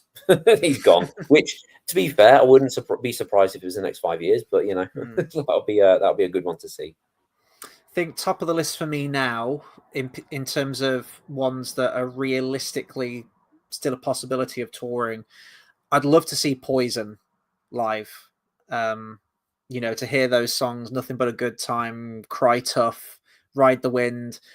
It would be amazing to see that. And I feel like every so many months, I'll see a Facebook post saying, Bret Michaels needs to get his shit together and, get out there on tour. He wants more money. They were doing the stadium tours, weren't they? I think initially with Motley Crue and Def Leppard, at least in the United States, I think. So yeah, I would love a UK tour of Poison. I mean, I'm into other bands as well, Dokken and Rat, but I don't even know if Rat are touring anymore. Dokken I feel bad for him because, he's gone through so much, but it's not the Dokken sound that Lee I got shot know. about 5 times, and we still saw him do well. So Yeah, exactly. by that point, I was there thinking, I don't know what excuse other people have got. He was shot like last year or whatever it was, and he's still doing that. So when you see people do that and they're like, I can't do it anymore, like, he can. So what's your problem? I mean, I feel like I have seen a lot of the big hitters now that as I say, are like realistically possible to tour. I did have tickets to see Heart a couple of years ago. They were going to do a UK tour, and then they cancelled that, I think, because one of them was having some health issues or going through some surgery. Gotta say as well, fairly recently, poor bloody Bonnie Tyler as well. I mean, a few years ago, again, I had tickets to go and see her. Well, it was Michael Bolton, and she was supporting, and Michael Bolton had to pull the show because I think he had a brain tumor or something really like serious, and he had to have surgery or recover from it. And then that gig was cancelled as well. And yeah, it's all the greats are going. It is. I am sort of hitting that age now where, as I'm getting older, I mean, we're all getting older, we can't stop it, but we are losing people. And we had this very, very pleasant, cheery conversation on the way back from one of the Van Halen gigs, saying that, the next 10 years is going to be brutal. I mean, that's it. It's Elton John next. It's I think one person I'd like to see, but I don't know if I ever would, because I'd like to see Brian May. Yeah. But I don't think I'd spend that kind of money. I would if it was like proper Queen, because I'd like to see, but I would like to see Brian May. But like, the thing is, they'll probably do some sort of like Michael Jackson fucking like 5 dates in London sort of thing, and they'll probably be like 300 quid a go. They'll sell out instantly, and I just feel like if I don't get to go, I'm not going to be disheartened. If it was actual Queen, then fair enough. And if they toured and it was like, I mean, years ago, you probably would have got a ticket for like 80 quid. Probably should have gone to that many, many years ago. But yeah, that's probably one of the bigger ones I'd see now. But a lot of them as well, it's like, would I pay that kind of money? Like, I do like Rolling Stones to an extent, but I ain't paying that kind of money. Like, I don't like them enough, so it's kind of also gets to a point of, would you spend that kind of money? Yeah.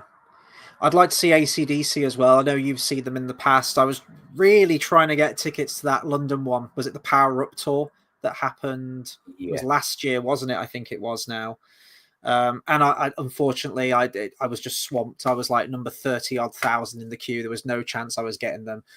Resale was ridiculous. So I would like to just say that I've seen AC/DC. I know they don't sound that very good now, but just to say that you've seen them. Scorpions did a tour. I think it was like a year ago or maybe 2 years ago. You were looking at 400 quid for a ticket for that. I was like, there is no way on God's earth I am paying 400 quid. Speaking of queues, because I always get curious how much gig tickets cost as well, like for some people, and I wanted to see how much Ariana Grande tickets cost. So I was like, I'm just curious how much those kind of gigs charge for and all that. Ridiculous, isn't it? It's like Well, 600 quid. I don't know because they've sold out. Like I was like, obviously, you know what I mean. They sold out in like seconds apparently. So I don't know.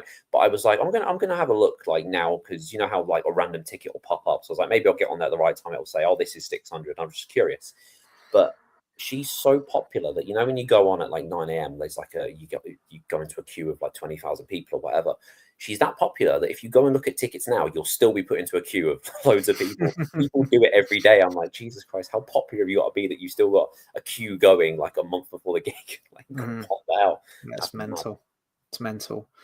But yeah, I can't really think of many other ones that I haven't seen. You know, as I say, most have retired or the bands don't exist anymore in some various capacity. So I feel like looking back, I've been very lucky with the bands that I've got to see in some way. And now it's just a waiting game to see who else tours. I know that Wasp will be touring in the UK next year as well. They're currently doing their Animal to Headless Children tour, which I feel like is basically every Wasp tour What that they they do. do. It's always their first few albums and hits from those first few albums. You never get anything from Still Not Black Enough, nothing from the Neon God, you know, Dominator or anything like that. Never get any of that stuff. So but hey, it's Wasp. They're my favorite band, and you know I'll get to see them again. So that'll be cool. That'll probably be next year. I've got Sabaton tickets booked for next year as well. That's part 2 of that legendary orchestra. I hope it's a set list change because if it's been advertised as a part 2, but actually it just means we're doing the same show. We're coming back to the UK to do the same show. I'm going to be really really cheesed off with that. So I hope it is a completely different part 2. Carl says, I need to book more gigs. I only have Corn at the end of the year currently. So this See is the what thing as crops well. up, It's like though. System of a Down tour, like they did very very recently. Again, but I wouldn't pay that kind of money. I would have Yeah. gone to see them because I did, you know, I do like some of their stuff, but again, it's that whole like probably not worth that kind of money to me, which is a shame because though it's like Green Day again, they're a band I used to really really like, and at Mm-hmm. some point I was like, do you know what, it'd be good to see them, but again, the kind of money, it's like I don't think that's worth it to me. So there is also that level what bands get Yeah. to where they charge so much. You're like, is it even worth it? Can I afford that? Yeah. You know what I mean? Yeah. Carl says, I've seen AC/DC at the Milton Keynes Bowl. They were supported by The Offspring and Megadeth. That is an interesting group of support acts for Who AC/DC. supported them nice one? It was the Answer and the Subways, which is really strange. The Subways are really pop punky, and yeah, I was very intrigued that it was the Subways. And then I saw the Subways 2 weeks later, which was interesting because I was starting college, and then someone at college was like, "Oh, should I go see the Subways?" I was like, "Yeah, I saw them 2 weeks ago." It was weird. Carl says, I'm taking my friend and her daughter to a K-pop band, and that's £200 each. I've never even heard of the band. Who was that K-pop band that you're into? You went to see? Was it Yes, earlier this there is. year? Yes, there is one K-pop band I like. I do like Blackpink. It's a very guilty pleasure that it was an ex-girlfriend that was listening to them that got me into it, and I was like, "This is actually pretty good." For some reason, it was like I was like, "This is actually this band's actually all right." So I do listen to them, and I think, and I did go to see them once. I don't think the tickets were 200 quid though. I feel like it was. I think it was maybe 220 actually. It was around that, but it wasn't like I say it wasn't anything that is extortionate, but you know, what I mean, it wasn't anything like because I had a good sort of like I was it was all seated, but it was like a good seat. So it wasn't like anything stupid where you'd think for that kind of level and considering how big that kind of thing is, they rinsing people for like 600 quid. Mm-hmm. Yeah. I will say, like, every now and then, you'll send me a voice note and I'll hear some music in the background. And, you know, as much of a rocker and metalhead as you are, I'll hear, like, Ariana Grande, which I shouldn't be Hey, surprised about, or some hey, weird K-pop shit it's in the background. It's just, I'm it's like, this is it's very unlike you, Dale. What are you listening it's to? it's to be fair with Ariana Grande, it's nothing I've ever been into, her music or anything. But I remember she released it was the last album she did, and it came out, and I was always been intrigued of just like I wonder if this will be any good. And I heard a song, I was like, that's actually a pretty good song. And then the whole album came out, and I was like, that's actually a decent album. So there are things like that which, yeah, do happen. Like I say, that band I did go and see them. It was last year. It was literally last August. Mhm. Um, So yeah, a couple of things. I'm like, you know what, this is actually pretty decent. Which I'm okay to go on my own like that. I was like, no one else is going to come with me, but I'm going to go on my own, and it's great. So I've got two more gigs booked for the rest of this year. I've got Accept, which were one of sort of like the earliest metal bands that I got into. Haven't listened to loads of their stuff, more like greatest hits and everything, but that is a cool one that I'm looking forward to seeing. They're celebrating like 50 years or something like that. And then I'm seeing Europe again in October. They're playing the final countdown album, beginning to end, because it's the anniversary of that album. I think this will be the third time I've seen Europe, and they're always fantastic live. Some of the best gigs that I've been to. So yeah, I'm looking forward to that One one. thing I was going to say, which is a touch on, when you said about bands being pre-recorded and all that kind of thing. So yeah, so touching on that, when I went to, like I said, I saw Blackpink last year. That was something where they sang live and everything, and that's great. And obviously, the kind of music I'm into, bands play live, and obviously, I've been in bands, so the big thing is playing live. So when I see pre-recorded stuff, I'm just like, you could play it like anyway. But the weird thing was, I said they were singing, but there was a backing, like there was backing, like a backing track as well. So there was a time when like a member would like breathe or something a bit differently, and I could hear the backing track, and I was like, why though? Because she's clearly singing. Why have you got that? And it's just very strange because it's like people expect to go to gigs, and I'm guessing obviously, I mean that is obviously a lot of younger people and stuff. Obviously, kind of want to go and hear what they hear on the record. I'm like, no, but the point is that you hear it live. I don't see if you want to just listen to the record, just listen to the record. Like, I don't know. It just seems to me very strange when bands do that. I mean, yeah, I know with a lot of like you're going to get pre-recorded stuff with a lot of older bands, but I don't fully get it because even because when we saw Motley Crue, like Vince Neil was absolutely terrible live, but and you see videos and it hurts, but when you see them live, it's like you're in the moment, you're in this. I don't understand why bands put backing tracks, especially when, like, for instance, they sang really well. So I'm like, that doesn't even add up because it's not like, oh yeah, but she can't do that well live. Let's do this. It's like, but no, they can. I don't understand why you've got that. To me, it's weird. I just don't understand. Most bands do it now. A lot of bands are lip syncing. Wasp do it. There's videos out there where they'll take a video from the same song across like 4 different shows and overlay it all together, and it's exactly the same track. There's no deviation, there's no subtle changes or anything like that. And I like those little mistakes, those little, It's oh, they didn't authentic. quite It hit really, that note. Oh, Sammy Hagar, oh, I forgot that, sung the wrong lyric. Ah, well, I'll get it right on the next one. yeah, it I makes it like those authentic. little moments. Yeah, exactly. So that was nice with the Sammy Hagar gig, is that he made a point of it, saying that we are playing live, none of this like backing track nonsense or anything like that. We have a keys player, nothing's playing on the tannoy kind of thing. So yeah, I did like that. When I went to see Kiss, for example, 98% of that, maybe even 100% of that, was all lip synced, backing tracks, pre-recorded, everything. But you go for the spectacle. You go for, oh well, it's Kiss. There could be an argument there where people say, well, I wouldn't pay money to go and see him, and that's very, very valid. But they even fake playing the instruments with Kiss, like the drummer who plays the piano at the end. There's videos out there where he's miming along, and what he's playing with his hands isn't matching what's happening on Imagine the getting track. paid millions just like for like a 2 hours of just Yeah, like yeah, imagine. yeah. But it's, I kind of shrug my shoulders and go, well, that's Kiss. I can say that I've seen them now, so that there's that sort of like the bucket list aspect to it. But yeah, it's just the way it is. Carl says, I find it really hard to justify £150 for a band. That's why I'm being more selective who I see now. Yeah, I agree. I mean, some of the gigs that I've paid an outrageous amount of money for, one was Aussie, which I think was, But that was a case of I was refreshing like 45 minutes. I had to get to this gig, and I didn't that care what was I paid. also the amount of bands that were there when you think about the caliber and also how long the show was in the sense of you pay what 200 quid for a 2 hour show, and this was from 1 in the afternoon. It started, or is it 12:30 until? So you think of the difference. It's not. It wasn't actually that bad in Yeah. comparison. Metallica, for example, who I saw recently at London Stadium, that was £200, but that was a 2-day ticket. You were also getting support bands.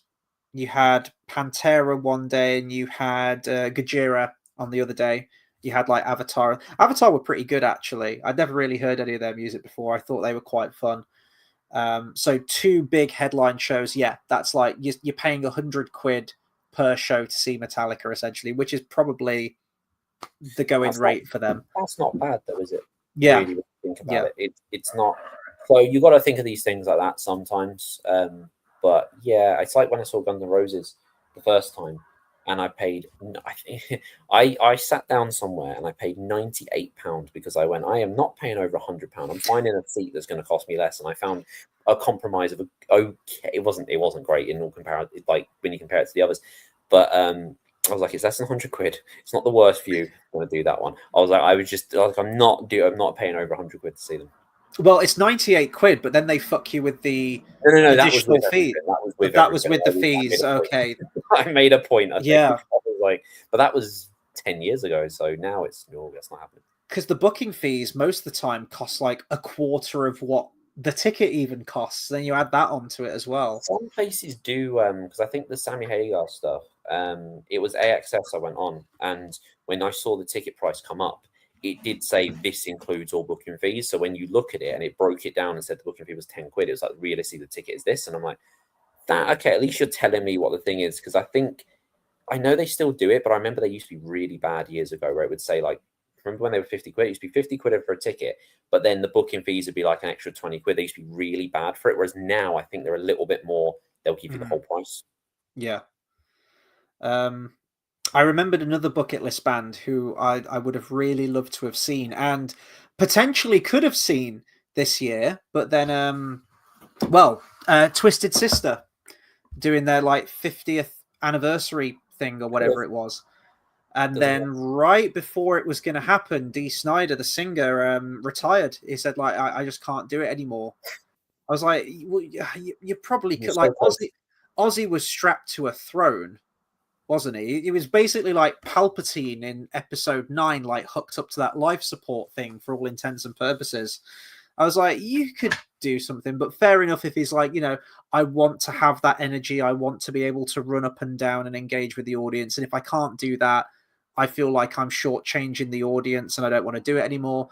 That's fair enough. That was at Ebervale in Wales, that show. Is it Stone? What's it called? Stone? What was the name of that show? It's Begins with S, does it? Steelhouse? Stonehouse? Stone Wall, was it? No, I can't remember the name of that. It's an annual event anyway in Ebbw every year, and they were going to headline. I think it was Lita Ford, Wasp, and Twisted Sister, wasn't it? I think. I actually don't know if Twisted Sister honoured that event because I know Sebastian Bach was joining them to sing for them now. So, and they're not doing here, are they? oh, sorry. They're not coming here, are they? Well, I mean that show happened in. Was it last year? Was it earlier this year? I lose track of time now. Would be good to see. He but would, not as Twisted Sister. You no, but want he's to good to see. see in general. I Yeah. think that would be a cool, yeah. Mm-hmm. So yeah, I'm missing these opportunities, but it's against. We can't do anything about it. If a singer retires, we can't do anything about it.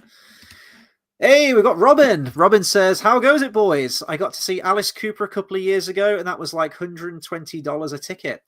I've seen Alice Cooper support Motley Crue, and I will say, Alice Cooper was better than Motley Crue that night. I wonder if I'd pay £100 to see Alice Cooper. This is the other thing. Judas Priest, they're a band I'd see, but I don't know if I'd spend that kind of money now, only knowing how many members are disappearing. I'm like, would I pay that kind of money to see that now? Like if it was like £50, sure. But when you're looking at like 100 and something quid, I'm like, I don't know.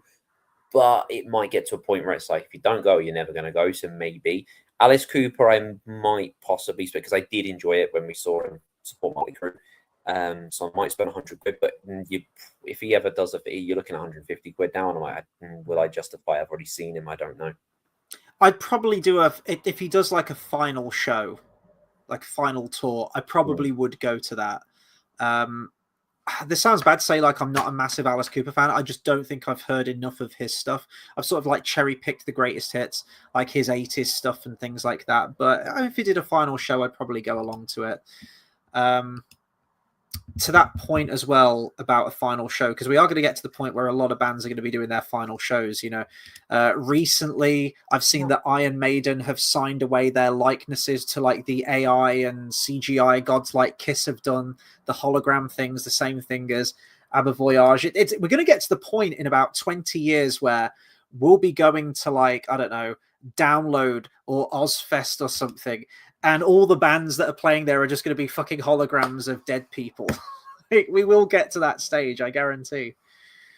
Yeah, that's gonna be fun. But I mean, you got to see these people while you can. I was going to say something about that about Alice Cooper. Oh yeah, no, sorry, not Alice Cooper, but other shows that we want to see.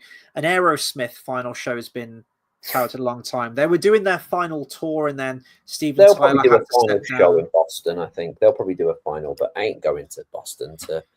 That's not going to happen now. But we saw Steven Tyler at the Back to the Beginning Aussie gig, so we can kind of say that we've seen him. But again, I'm not a huge Aerosmith fan, but if they did some kind of final show, then I might be interested in that. Not if I've got to fly to the States for it, though.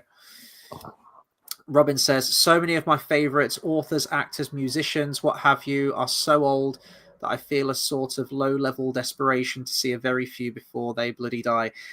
Yeah, it's I will say I'm probably going to be a lot better off financially in the next 10, 15 years, because I'll never go to a gig again, because this might be very narrow-minded of me with like the safety bubble that I have for music. I love my 70s and 80s stuff, always have. That's not to say that I don't like some modern stuff, but it's very, very few and far between. To me, the 80s is the pinnacle and everything that came before it as well, but especially the 80s. Nothing else captures that same excitement, that unique sound, that songwriting quality, the anthemic stuff that just makes you wish you could take on the world. Nothing's ever come close to that. So when it's all gone, aside from a couple of power metal bands like Beast in Black or Sabaton or something like that, I probably won't be going to a gig again, just because I'm not that enthusiastic about any of the new Remember when we offerings. had that screamo phase where everything was like remember that was Yeah. that was a bad phase. That was a bad time for music, and that was when everyone was fucking into that shit as well. Mm-hmm. Yeah, it's just it's fucking depressing, man. Like as Robin was just saying, like it's that desperation to see people, but it is really depressing. I mean, it's the nature of life that all of as you mentioned, like actors, authors, musicians, everything that we hold dear are going to be gone in the never ending conveyor belt of time. And the sad thing is, we're next. We're moving up towards that as well. Jack Nicholson ain't got long left. Oh God, it's going to be brutal. It really is. Carl says went to see The Darkness supported by Ash in Leicester earlier in the year. I That saw was The fun. Darkness a few years ago. They're touring again, aren't they? I think I saw a post the other day. I think they're I doing another remember show. not being that impressed, but it might have been the venue. It might have been because it was because it kept cutting out, but I don't know if that was the venue. I mean, it would have been the sound that did it, not them, I guess. But I was like, I don't know if it's not them I'm enjoying or if it's just because of that. So it was just very average. Mm-hmm. Robin says, Dale, my best friend lives in Boston, and do not blame you at all. Boston is worse than New York City, from what I hear. I've heard New York City is pretty bad, so I've heard it's literally I've heard that's gotta be pretty fucking bad then. I've also heard if you've been to London, you've been to New York, like they're very similar, like they're just cities. Is like, do you know what I mean? Mm-hmm. Like it's kind of like it's just like so. It is, yeah. I remember when I was younger, I went to London for the first time, probably around 09, I want to say. And I fell in love with the place, sort of growing up in a small village, pretty low energy. When I went to London and everything was moving, people walked fast, any food you want, all the shows and everything, the touristy stuff. I was in my element, and I always said, right, I want to move to London. As I've got older, London's the place I just want to get out of. It drains me now. When I went to Metallica, I was at London Stadium. the nearest tube station is a half-mile walk. Half-mile is from my house to my local co-op down the road. That's a half-mile. That distance took me a fucking hour because of the amount of people coming out of the venue. And I left, like, as soon as the final note of the song hit, I turned to leave. So if anything, I had a head start on a lot of people. Awful, awful, awful, awful. So I'm glad that all the gigs are kind of done now. The next 2 gigs that I have planned for this year are fairly local-ish. So yeah, we'll see. I do like my concerts as well, actually, like the films in concert. You know, they've done Lord of the Rings in concert, Star Wars, Indiana Jones. I do like stuff like that. I don't have anything else booked for that, but yeah, I do like that stuff too. I went to a Final Fantasy one. That was cool. It'd be nice if they did a Kingdom Hearts one properly. They did do one, but I missed I went it. to one. It was pre Kingdom Hearts 3 as well, so no yes, I remember. Yes, that was the one, and I missed it. I remember that. They did a Dragon Ball one. I think I missed as well. I feel like I've missed like the amount of times that there have been things I've missed, which always angers me because I'm like, but social media is a thing. How did I not see that was going to be a thing? How did that just not cross my path? But I think 2027, I'd like to go to the theatre more as well. I've seen that Totoro is finishing in January of next year, so I would quite like to see that on stage.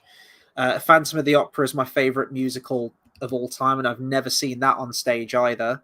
So, but if you again, like we talk about prices for things, if you want a decent seat in the stalls, you keep seeing, you know, oh, theatre tickets on sale at like 30, you know, seats available from £30. Bullshit. If you want like a semi decent seat anywhere, you're looking at 180, 150, 120 quid for a show. Ridiculous. Absolutely ridiculous. As good as the show is, and I know that, you know, all the people are immensely talented, and it's important. I went to. I feel like it was the last one I can remember is Wicked. Like this was when I was, I don't know, 2008. I saw where the theatre was for that, actually, when I was heading back from Metallica to get to Victoria Coach Station. I think it was at Victoria, actually. As soon as I walked out the exit from the tube station, it was there. The theatre with Wicked in front of it, which was pretty cool. But yeah, I've never seen the stage show for that. Robin in caps lock says, "I love Phantom 2, Chris. It's incredible. The whole score is amazing. Was good. That was good." Mm-hmm. And then Carl says the Back to the Future musical was excellent. They've done a Karate Kid the musical, which makes me laugh because that was a joke in Phoenix Nights over 20 years ago. And now it's a thing. I'm not like the biggest fan of musicals, but they did a Death Note musical, and I thought that'll be interesting to see. I mean, I don't know if that'll be interesting or like this is awful, but I was that of all of them, I was like, that's an interesting thing to make into a musical. I've never been to many shows, like theatre shows. I've seen, I think Aladdin was the last thing I went to see. That was a birthday treat. Oh God, that was probably going back about 7 or more years ago now. I went to see Lion King, and then when I was really young, I went to see the Lord of the Rings musical at Drury Lane. I think, again, that was probably like 06, 09, I think that was.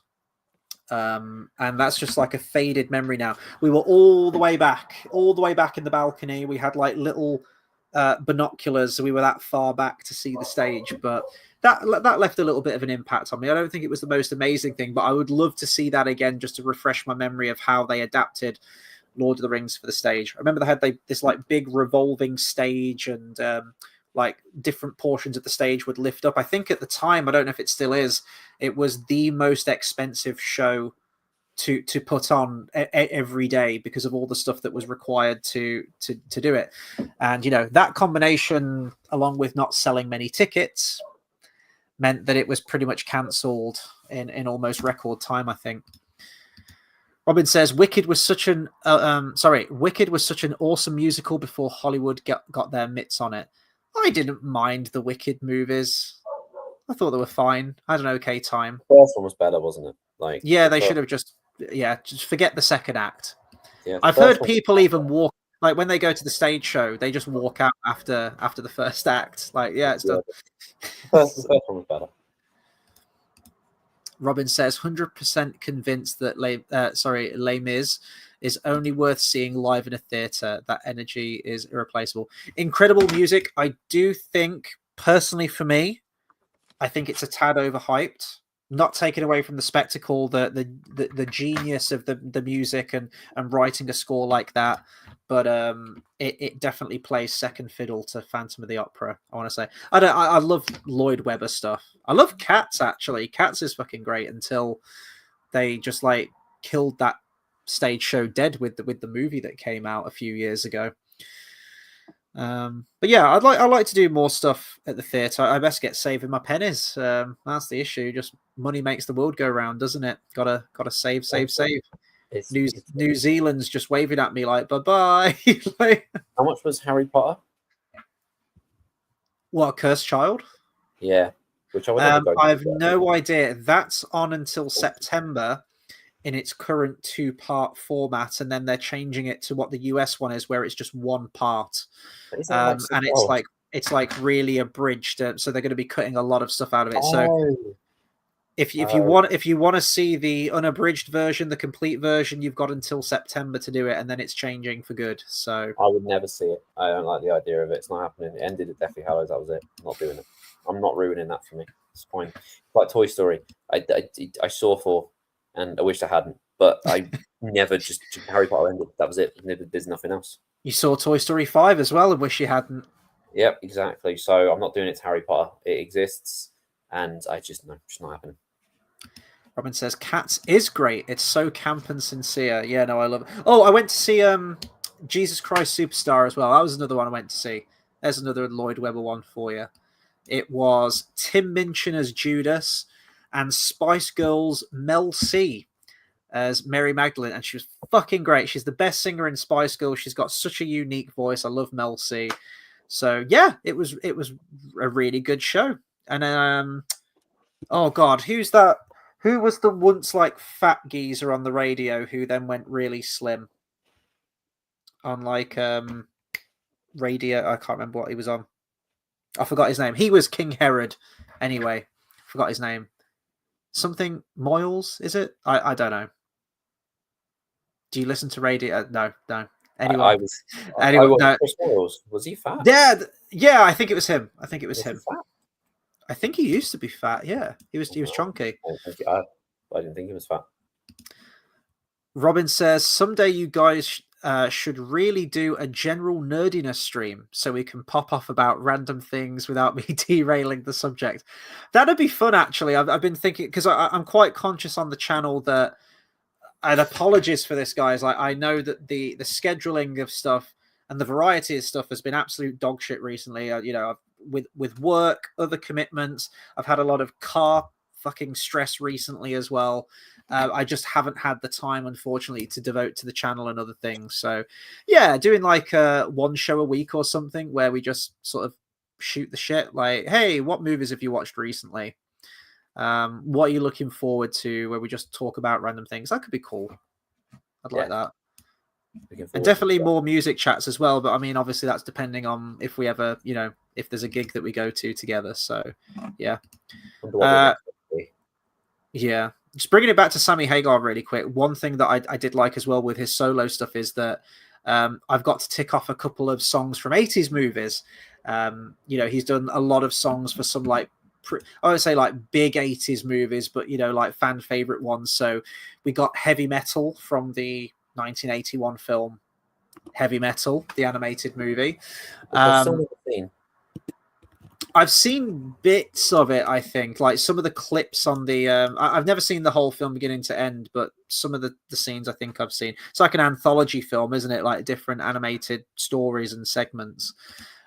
We got I Can't Drive 55 from Back to the Future Part 2. The one that I was really hoping we'd get. No one would have seen this movie. It's one of my favorite Sylvester Stallone movies. Criminally underrated. Really good feel-good movie.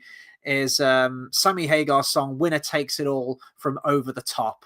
The only film about arm wrestling. And it's fucking great. It's Rocky with arm wrestling. And more people should see that film. It's a really good father and son film. So go and watch it. And it's a great song. So is Indiana Jones 3, and I don't rate You're the only person in the world, Dale, that I doesn't like don't Last rate Father and Crusade. Son films, except Star Wars. It's fine. Yeah, I was gonna say, like, you like Return of the Jedi. What the fuck are you talking about? Oh, actually, no, you don't even like Return of the Jedi, do you? That's a My lie. least favorite of the three. Yeah. Oh, I The don't thing think I you're don't way like, off. I don't think you're way like off anything base that's on got that an one. emotional attachment. That's it. Yeah, yeah. Robin says, "What's wrong with your car?" Oh God, I crashed it into something. The crash sounds too dramatic. It Crashed was it that into something. The fucking windscreen exploded, and you're in hospital for a week because it all went in your eye. And like, I wish. I mean, that would have been a cool send off for my car. I know. I tapped a car at like barely 4 miles an hour. Um, paid so much money to pay for the guy to fix his. Mine was written off with like grand's worth of damage, even at such a slow speed impact. Was without a car for 2 weeks. Essentially, I've bought a new car from a dealership. On the drive home, the brake system warning lights on there. I've tried to reach out to them because it's in what are you gonna do? warranty. Like, I bought a car from a dealer, like a whole this, like I just found a car and was like, all right, do you want to buy this car for like 200 quid? Yeah, sure. I've gone back to the dealership because it's in warranty. I had a completely wasted journey. I was like, hey, the red light's blinking. And he took it for a test drive and he says, well, it's not doing it now. And I was like, no, but it has. Can you like run a diagnostic, please, just to see what the issue is? It might be nothing. It might be something. But essentially, I don't want to be driving around with like a big blinking red eye of Sauron hazard light on my dash. And he was like, yeah, but it's not doing it now. I was like, so if I record a video of it happening, you'll look at it. And he was like, yeah. So I literally got in the car. I turned the key in the ignition, started to 3-point turn it out the car park. As I was reversing, it came on. So I started recording a video, started to move it into accelerate, and then it went off. But I had the red light. I went back in. I was like, look, see? And he was like, yeah, but you're not accelerating. The car isn't driving. I was like, but the red light shouldn't be on. This is the point I'm trying to illustrate here. He's like, yeah, but you're not actually driving the car there, sir. It's any bullshit loophole. Like they'll say you've got warranty on paper, but they're going to turn everyone away. There was a customer in there before me, had a 20-minute argument with them, and they basically came up with some bullshit excuse and sent him on his way. So it's all a bunch of bullshit. So I've booked my car in on Monday.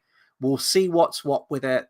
But it looks like I'm probably going to have to pay more money to get it fixed, which I could really do without, because I really, of all the things that I was saving money for, probably was saving for a new car at some point, but I didn't want it to be now. But it's happened. Can't change it. Everything's predestined. We're all on our own path. Everything's already been laid out. So I need to just trust in the process. One reason I want to live in London again, because you don't have to deal with a car. You just get the train everywhere. It's fine. It's the one thing. It's because the nature of my work, like I'm driving between a I bunch know of that's the different thing. If schools you to lived in teach, London, like I need it one. would all be closer by. That's the one Yeah. thing I'd want to live Yeah. in London for.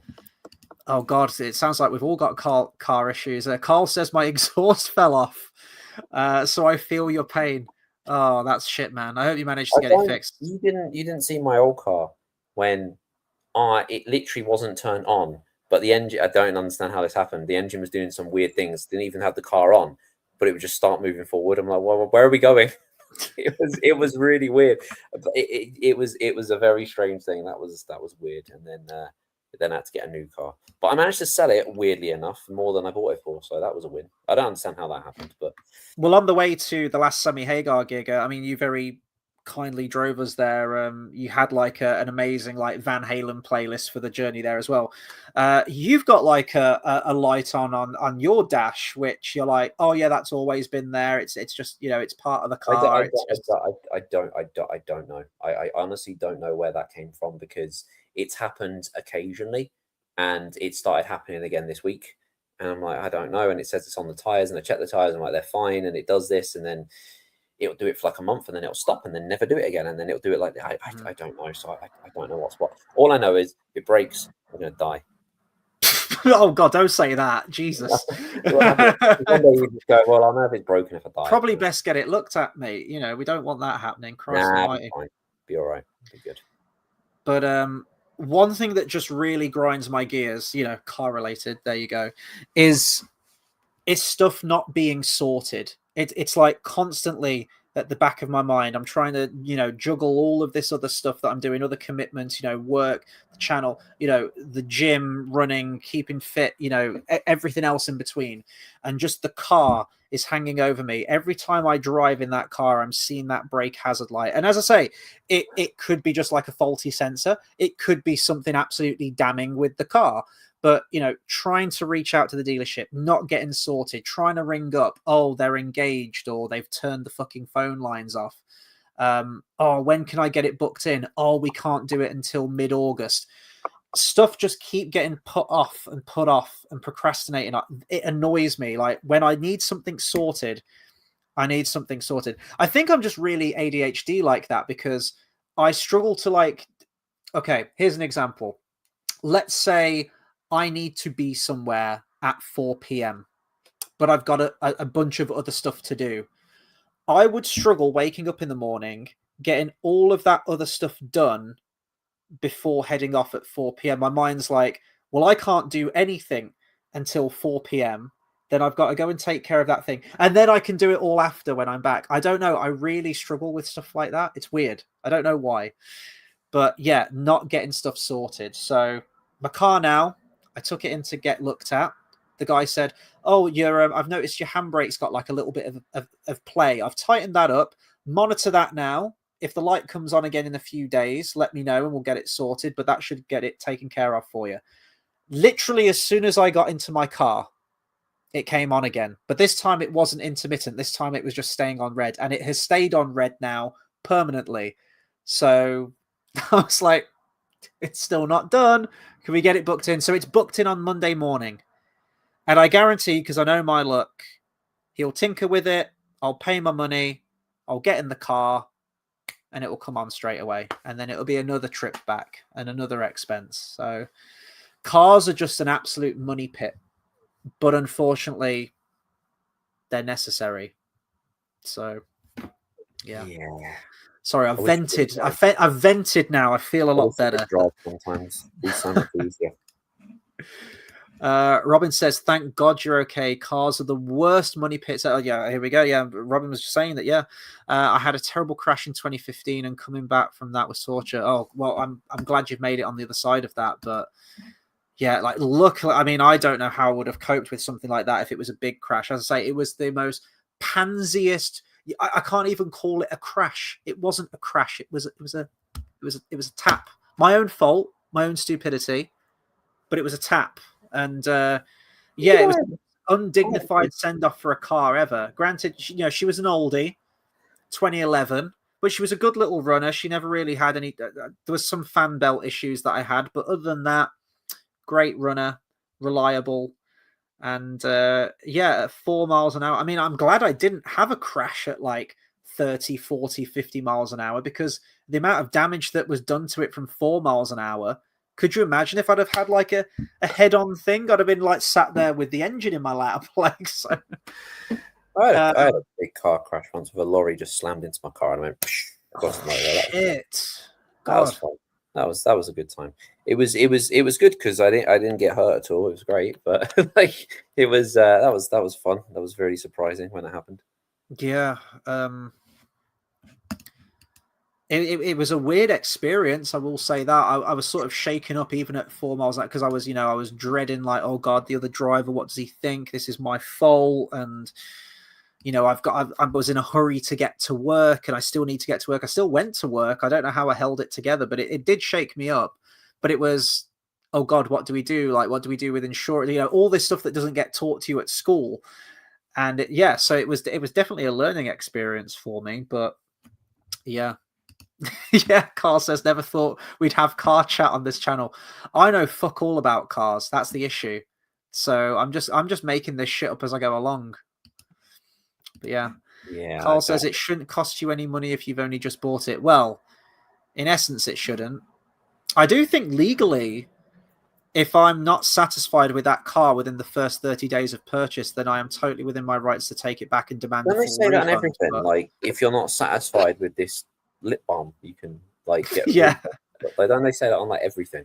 But this is where they've got me, right? So they've got it booked in to look at for the 13th of August. which is 1 week after my 30-day warranty is up. So let's say they look at it on the 13th and they can't do anything with it. If then I go, well, I want my money back then because you've sold me a dud car, they'll go, oh, well, you know, you're out your 1 month warranty, your first 30 days. So I'm sorry, sir, you're stuck with the car. That's what they're going to do. It's this bullshit system. You're fighting against a fucking broken system that you are powerless to do anything with. I'm trying to think of different strategies to like 4D chess them and to call their bluff and to anticipate their moves, but there's nothing you can do. At this point, I just want it fucking sorted, which is why I've booked it in for somewhere else to look at. But yeah.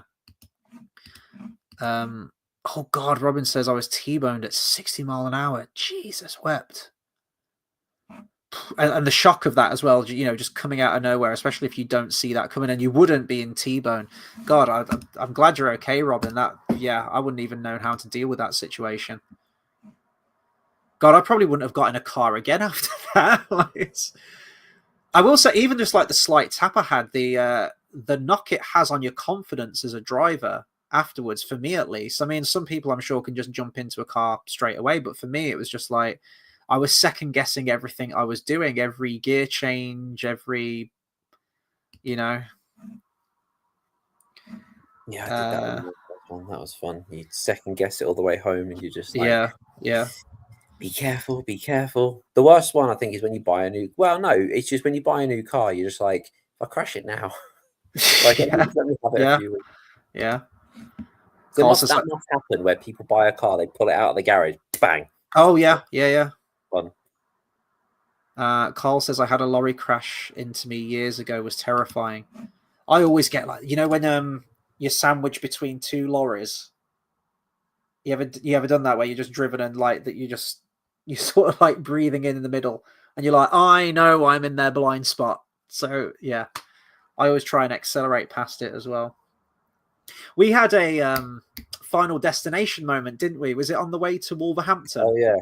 There was one of the big lorries with all of the wooden logs there. So yeah, I remember the time a lorry crashed into me, and I had to chase it down the motor. Like it was really weird. I don't know how my car, like, it smacked into the side of it, and I had to basically chase it and get him to stop on the motorway because he didn't see. And I was like, no, you need to stop because you owe me money. So I need to claim against this. That was a fun time. What's the common theme here? I can't drive 55. Exactly. There we go. We bought it back. We bought it back. Found a way. Yeah, they're a funny old thing, cars, but we need them. You know, regrettably. But there we go. Anyway, random sidestep into car talk, but that was good. I needed to vent. I needed to get that out of my system, so I feel a lot better now. Thank you, guys. If it's not Rings of Power discussion where it's like a therapy session, it's all the shit that's going on. But as I say, it's coming up to, well, it's basically the summer holidays for me now. I'm only working half week, so I've got a little bit more free time. So can hopefully get to more of a like regular video schedule on here. Of course, I've got my Hobbit edit, which I know I'm so behind on, guys. I do apologize for that, but there's a few other changes that I'd like to make to that, and I'll try and get them out to you within the next couple of weeks. But yeah, I'll have more free time now to actually devote to, you know, like the personal projects I want to work on and stuff. Yeah, random stream is needed. It's good fun. It's good fun. I'll get some drinks in or something. I don't really drink now, actually, though. That's sort of... I remember that we had that one night out where me and you were on that night out, actually, and I got a little worse for wear, more than I anticipated. And that was I think that was the straw that broke the camel's back. I was like, I need to stop doing this. Not that I did it often, but when I did it, I went all the way. So the night where I realized I only have one toilet and your head was in my toilet, and I was like, I need to go to someone else. Oh God, I'm so sorry. that was a fun time. I only remember flashes of that. I remember being in Taco Bell and being in there for like half hour, and you had to like check on me. Taco Bell, that's when you know the night's over. The thing that did it was the fact that I was on spirits most of the night, and then all of a sudden I was like, I've suddenly got the taste for Guinness. I'm gonna have a pint of Guinness. And that was what did it. My stomach was in knots. Good. I didn't have any tequila that Sammy Hagar gave out, because I'm like, I don't want to miss the rest. I have seen you drink tequila, and the rest of the night was a write off for you. So Yep. I don't remember what happened after that. I drank tequila and then I woke up the next day. I was like, oh, okay. in your defense, you had drank some other stuff before. I don't know if you were on vodka. You were probably on vodkas, I would say. That's usually your go-to, wasn't it? I think. I don't think you were on beer. Well, I think I don't know, but I remember he played Dreams. I remember that the DJ played Dreams because I asked for it and it was great. And then tequila, and then I woke up the next day. Oh, you're talking about the time in Sheffield. No, I'm Birmingham. He played Dreams? Did he play Dreams? Yeah. I don't remember this. Was I outside? No, you were. I can't remember. I don't remember much about I that. know you don't remember. Yeah, we got you Dreams, into I remember that because he was all like, "Oh, yeah, you like Van Halen," and then it was great, and I remember that, and then it was the next day. I remember we've requested Van Halen a few times, and it's never played. This was one of the times in Sheffield. There was this festival that we used to go to. It wasn't even a festival, was it? But HRH Sleaze, and it was kind of like would you say like D-list, C-list, D-list, sort of like 80s glam acts?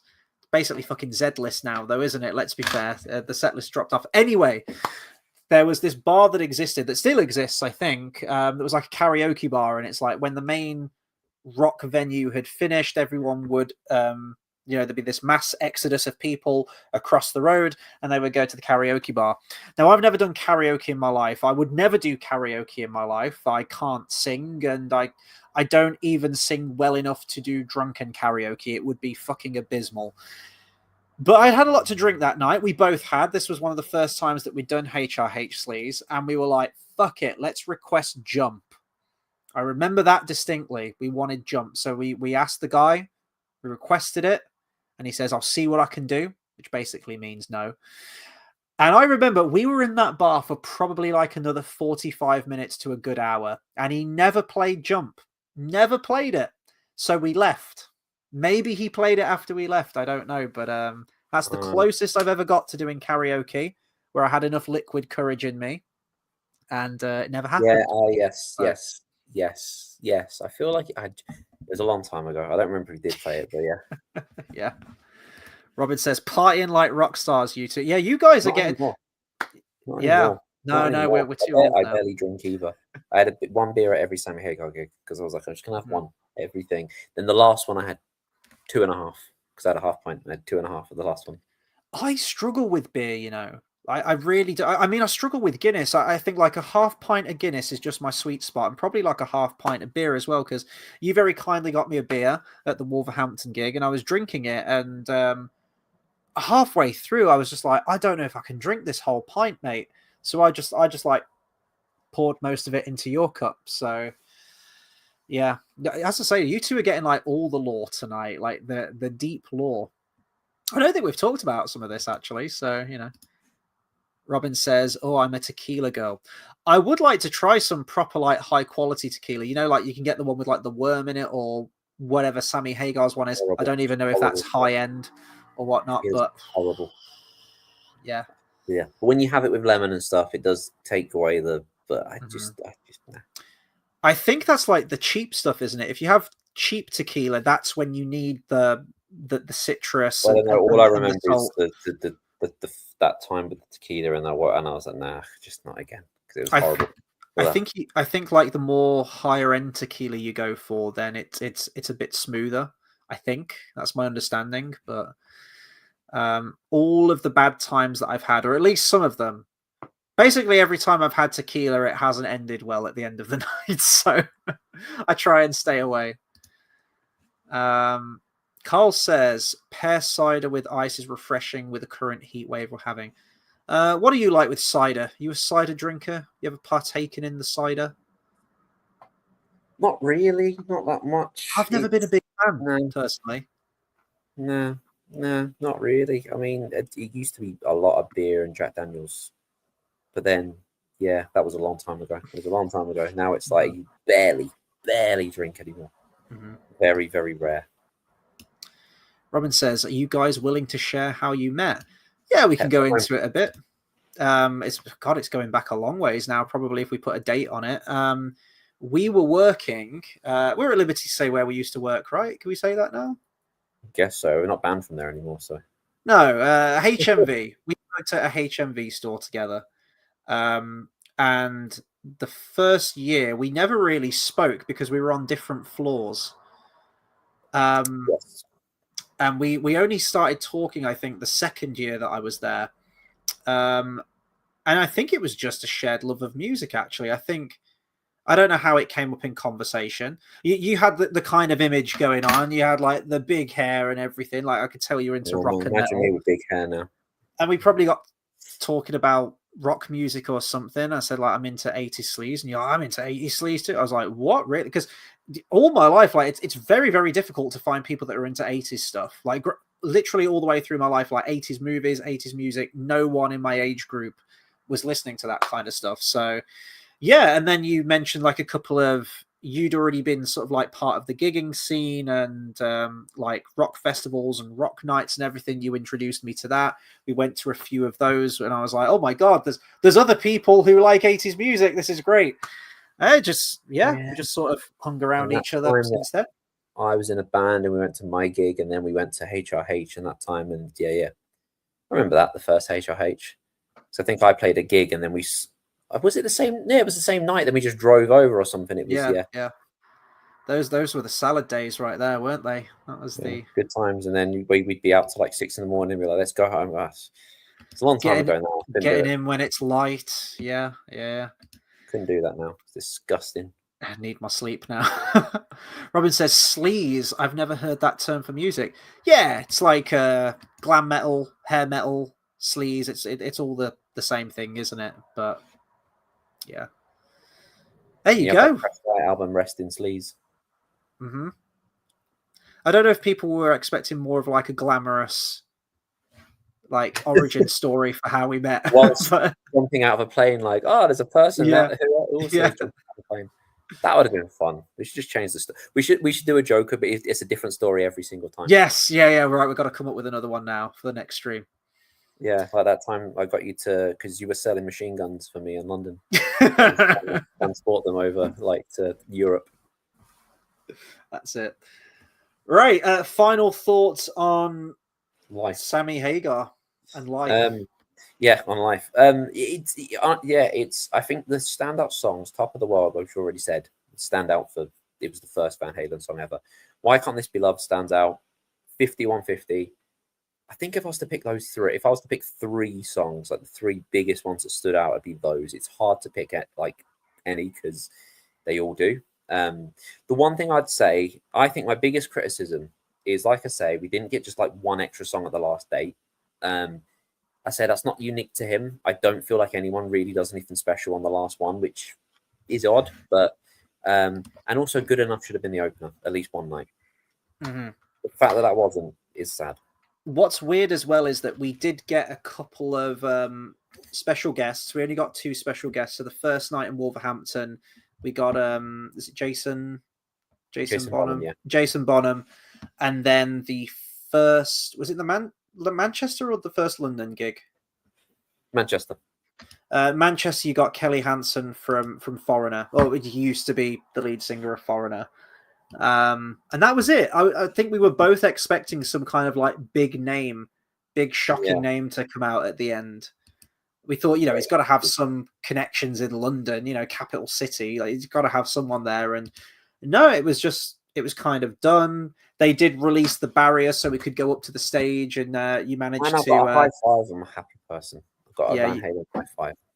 It's the one time I've been proud of, like, I got a high five from someone. Because usually, like I say, I'm not that kind of person. It's like, but I'd like, it's a Van Halen member. I'm happy. Mm-hmm. I'm a happy person. I feel so grateful that I got to see Sammy Hagar and Michael Anthony, and just hearing that music live. Never thought I'd get that opportunity. The fact that I got to see it twice and each show felt distinctly different. It felt fresh.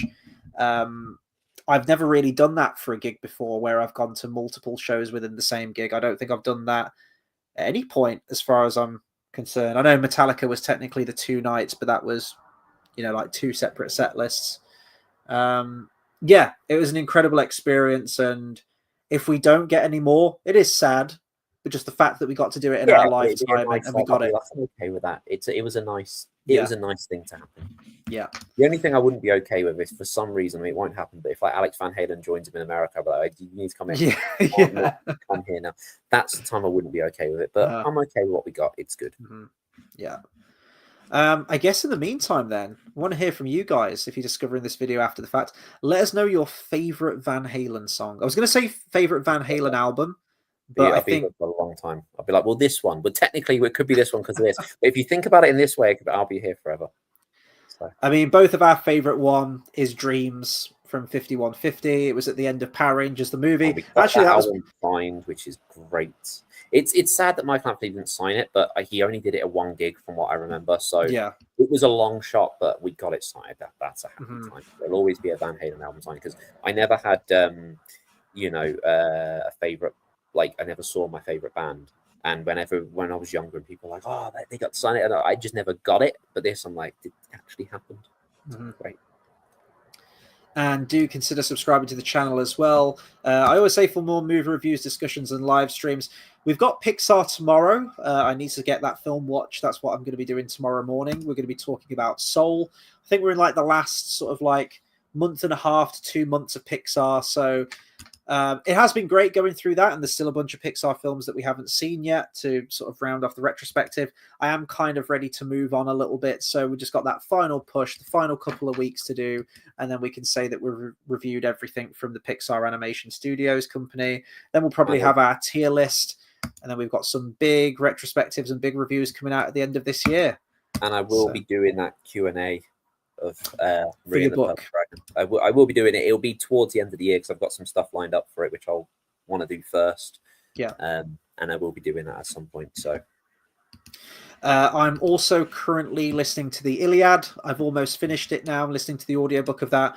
Once I've got that listened to, me and Bath Time will be doing a video together where we'll be talking about Troy, a film that I still haven't seen. It will be a first time watch for me. And we'll probably come at that video with some kind of like angle. It won't just be a review of Troy. It'll be through some kind of like literacy lens of either the Iliad or something like that. Of Race. Yeah, probably. Oh god. Well, the Odyssey's out this week, so oh boy. I don't have tickets booked for the Odyssey. I don't really have any inclination to watch it. If you guys want to see me rant and rave about the Odyssey, then sound off in the comments. But yeah, otherwise it's another one that I probably wouldn't even give my money to be honest. And this is coming from a fan of most of Nolan's previous movies. So yeah. Anyway, I want to say a big thank you to Robin and of course to Carl. Obviously regulars on this channel. We really appreciate you guys. This has been really fun. This has been a great discussion about, Van Halen, Sammy Hagar, and all the other random stuff that we've talked about. This is why we do this. So, well, Carl says it's getting great reviews. Maybe so. Maybe I'll have to go and sort of pass my own judgment on it. But for what I've seen from the trailers, I've got a lot of problems with it. Let's just say that. Anyway, I love this as well. Sweet dreams, boys. Beautiful. We're going to end on that comment. See you, everyone.